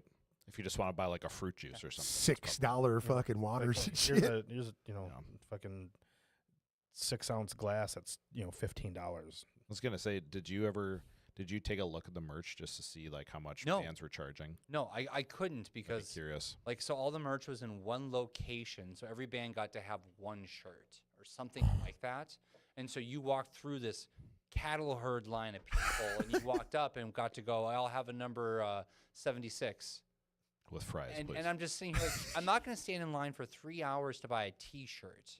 Fuck that. Just Like, buy it online. Let's Yeah, think is that I'll shit, just buy it and then- online, but then it's like you're gonna stand in line, and it's like cool. And while you're doing that, you're missing the bands. Yeah. And you know, you're paying, you know, $200 to go to this fest to watch a 20-minute set. Yep. It's like I'm to that age that like fests just don't sound fun. But you know what was Same. fun though? So like I got think to it's see. for me too. I saw Filter play, and Filter did I thought was one of my favorite. That would be sets. amazing. Did they play? They did. Hey They Man- did super good. Did they play Hey Man, Nice Shot? Of course they did. They always play Hey Man, Nice Shot. But for whatever reason, like Richard Patrick got clean somewhat recently. Mm. I'm sorry. The time I saw them before, he wasn't clean, and now he's clean. And they did a set, and his voice was stupendous. Now I wouldn't have seen Filter play otherwise had I not been there. Also saw Death Grips, and they don't tour Yeah, there's, at all. I mean, anymore. there's. I can't say that I would never go to a fest. Like if that's like, It's a pain. you know, this band that hasn't played in 20 years, and you know they're just doing these couple fest dates, and then you know who knows if you like. That's why we went. That's why we got the ones to Vegas because Acid Bath were like.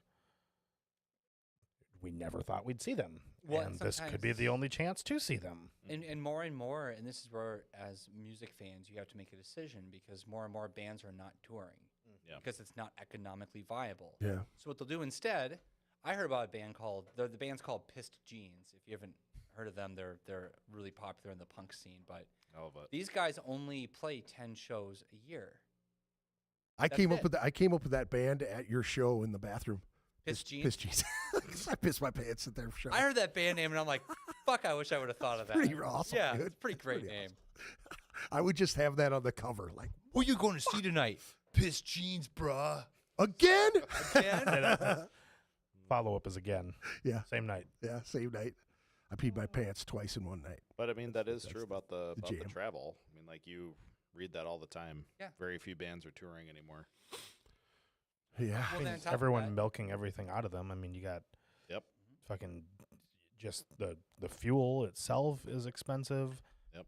Fucking venues taking shitty merch cuts. It's like that and that's that is fucked. ridiculous, Fucked. dude. Come on, and like man. for a while there, like merch was like the only way the band was making money. Yeah, Right. Right. It was like, And then yeah, they we're made the getting 360 paid. deal.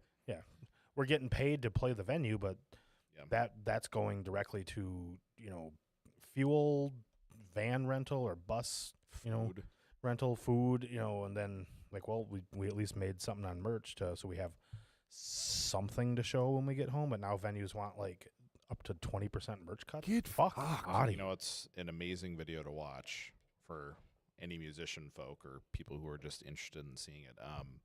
Dean Lamb from Archspire, he does a super awesome breakdown, like cost analysis. Oh, goodness. Of like a big tour that they went on, and just the logistics, the money, just the planning, everything that goes into them going on a tour. And I mean, and those are they're actually, they've got a little bit of backing. Now you can imagine a band, you know, that is, you know, and I know this was kind of like a taboo thing for a long time. A lot of local people shit on the bands that were actually paying to get on these tours, because, you know, they're promoters in town that are like, hey, you know, you don't get selected for these tours anymore. That's not how it works anymore. Like, they're going out on tour and you have to pay to get on that tour for X, Y, and Z amount of dates, right? Whether there's any validity to that, who knows? They probably, I mean, I'm sure a lot of them were just like, that could be another con too. To but me. you could imagine, it's a way for us though, to get more money. So this is how it is these days. Right. You got to pay. Right. Yeah. But you can, you know, the cost analysis that a band like Archspire, you know, I mean, they're kind of like coming up. They're not like at the pinnacle of where they could really be. You know what I'm saying? Yeah. Like, you can imagine a band who's just trying to get their fucking name out there. A band like Gorgatron, you know what I mean? Gorgatron's been doing it, pushing really hard. Now you see other bands like giving them acknowledgments now, you know what I mean? At least I have been. Well, yeah, they're recently, going on tour with Revocation. Right. So. In the last couple of years, I've seen those guys, like, people go, these guys are really putting their fucking foot forward, and they have been for years. Years and years they've been just out there doing their thing in a van. Road dogs. Go, you know what I mean? But you can imagine trying to get on a tour and not having your fucking merch together, not having your, you know, like, there's so many people that set themselves up to fail, like, right out of the gate. Yeah, okay, can you financially pay for that tour, get on it?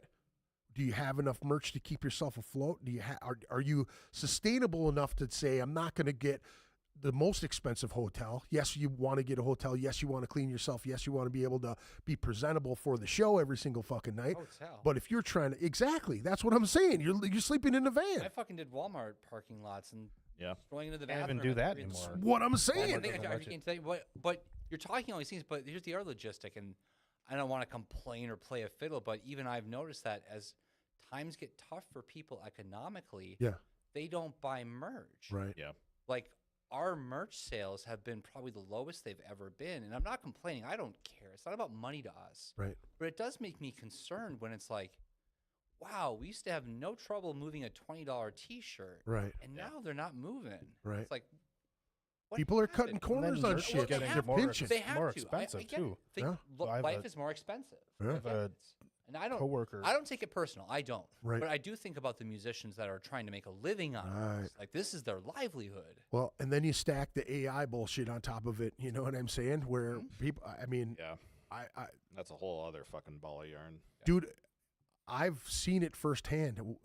We had a guy in here that showed us some shit, man, and I won't say any names because what he did was fucking absolutely amazing. He made a song about sewing patches and sent it to me, and it is like, it is, you could put it on the fucking radio. It's that good. Like, holy shit, man. And he's just describing it. Well, this is what I want it to sound like. This is how, and dude, I'm talking from the time he walked in, we talked about it, to the time we sat down, he already had sent it to me. I got home and he fucking had another one and sent it to me. Like, that's a 2-hour time frame, a 3-hour window that he was able to create shit that takes us months and months and months to come up. You know, when you're sitting in a session just jamming and trying to get the fuck, you know, to suss out the groove of it all. You know what I'm saying?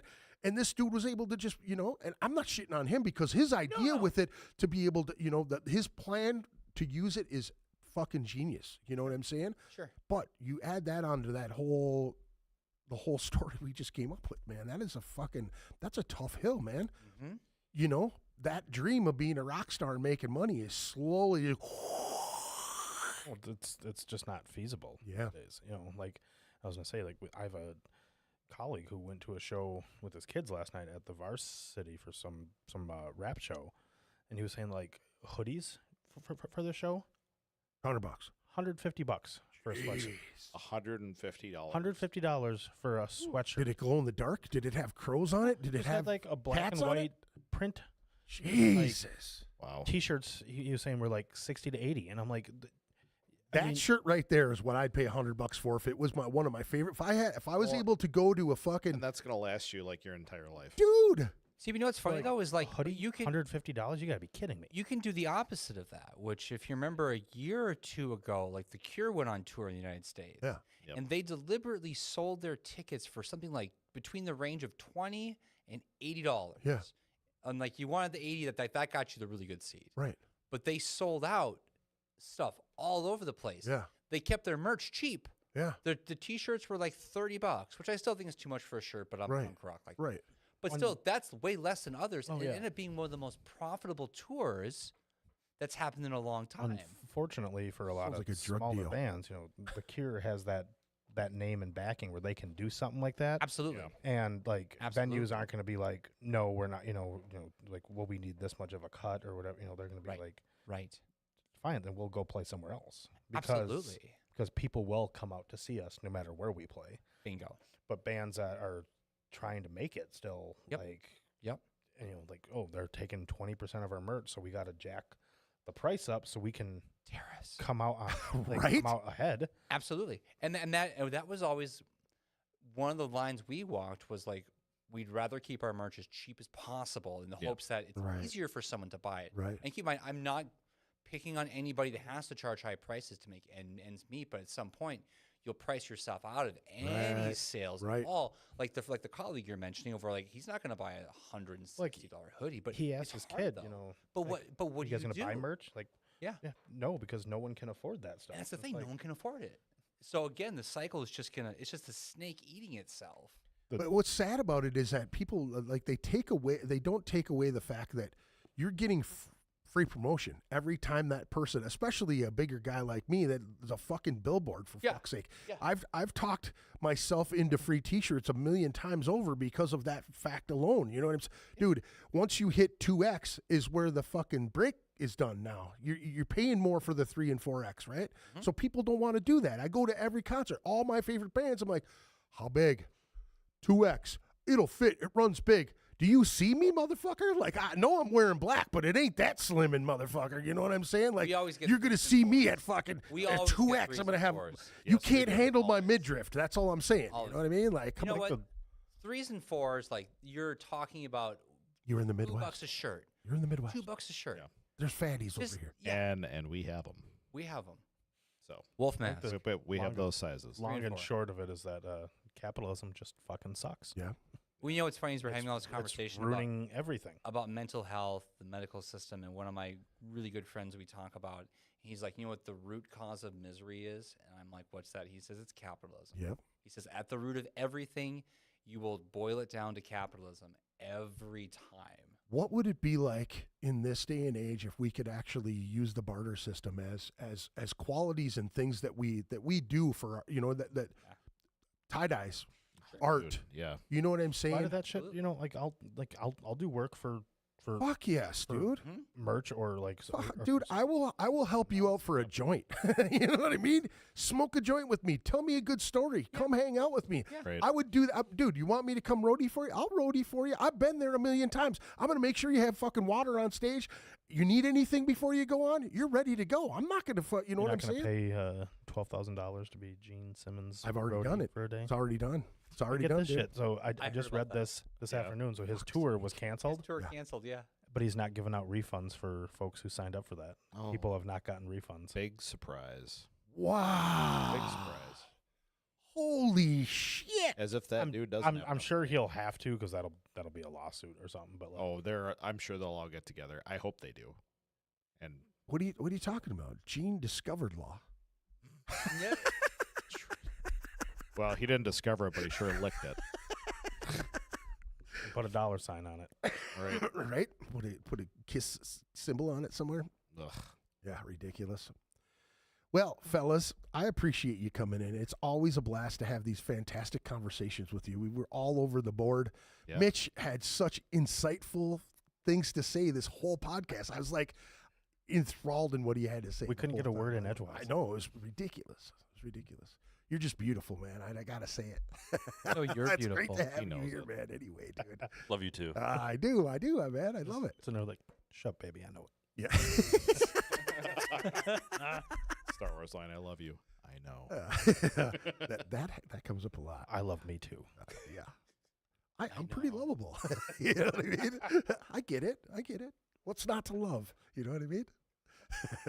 So thank you very much, guys, for coming in. Thanks for having us. And being Thank you, guys. fantastic guests. Yeah. And don't forget to check these guys out. They are playing the 26th, April 26th. Doors are at 4 p.m. That's an early time. It's 18 plus. $15 cover. We're just going to say that right off the bat. With all these bands, $15 is a drop in the fucking bucket. $15 is a steal. Yeah, for all of those bands, and they're all good bands, man. There's no doubt. 2 rooms, Lyric and Studio B, so you'll be able to bounce between 2 rooms with lots of heavy metals, all kinds of stuff. Yeah, bring the kids, man. Bring the kids, for real. Turn them on to something new, man. You never know. You may have another musician and budding musician. Just needs that spark. You know what I mean? Right. And I work with a guy who his grandson he takes lessons downstairs, and just hearing him talk about how the kid just wants to sit down and play his guitar and, like, you know what I mean? He's just into it and, like, wants to know about music and learn about good old metal. You know what I'm saying? Like, this kid is already being taught this great shit. It just makes me smile ear to ear when I hear it. You know Yeah, it's what I mean? good Like, stuff, man. fucking fantastic, you know? Pass that good stuff along. So make sure that you show up at the show and bring your childrens. And I hope you're enjoying this little. I got a ticker on the bottom down there that's been running shows that are coming up. I'm going to be using this quite a bit now because I really like not cutting off the conversation, but having upcoming events. I caught that ticker during your show last week. Yeah. And I was like, that's a really nice little tool there. Yeah, it's really cool. It's like one of those things that you stumble on. You see it on TV all the time. You're like, how the hell do they do that? And then you get into it. Like, you're trying to figure out how to run all of these apps at the same time to incorporate everything. And just out of nowhere, I'm watching a YouTube thing and it says, do lower thirds for free. And I'm like, no way. They're always like, you can get this one that's like janky. And you know what I mean? Yeah, it only does one thing, but I actually was able to, there's 3 of them that I can use in one little deal. That's awesome. That's really cool to be able to do that. So again, thank you guys for coming in, and I appreciate it. Thanks everybody for joining us in the chat. I love the fact that there's people like chiming in, and I hate breaking the conversation, especially when we're having good ones about. Absolutely. But I do apologize to you folks. Thank you very much for like my buddy Ken and Al. They're watching and listening. Metal Soda. Bill Gelberg is checking us out. Stephanie and Chad and Marion always joins us. Justin from Simothwa calling in. Thank you very much.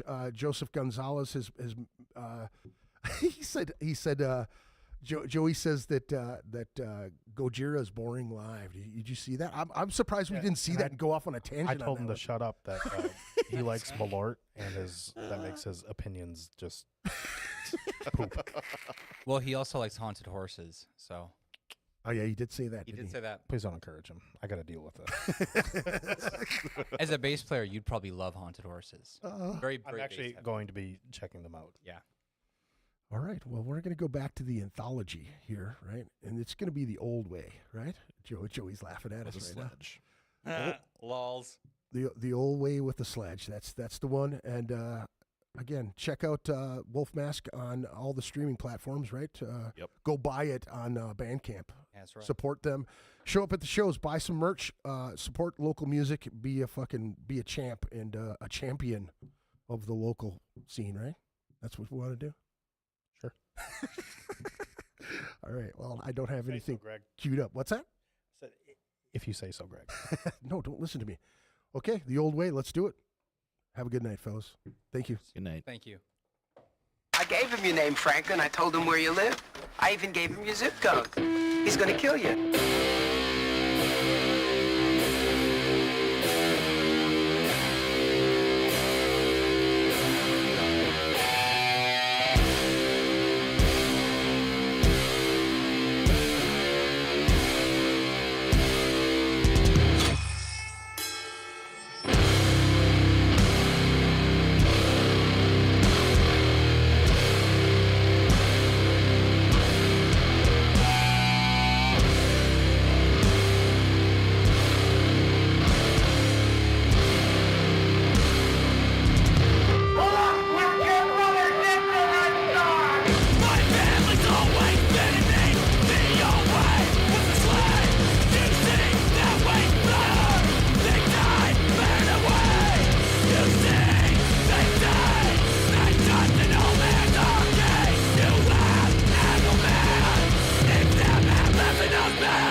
usual.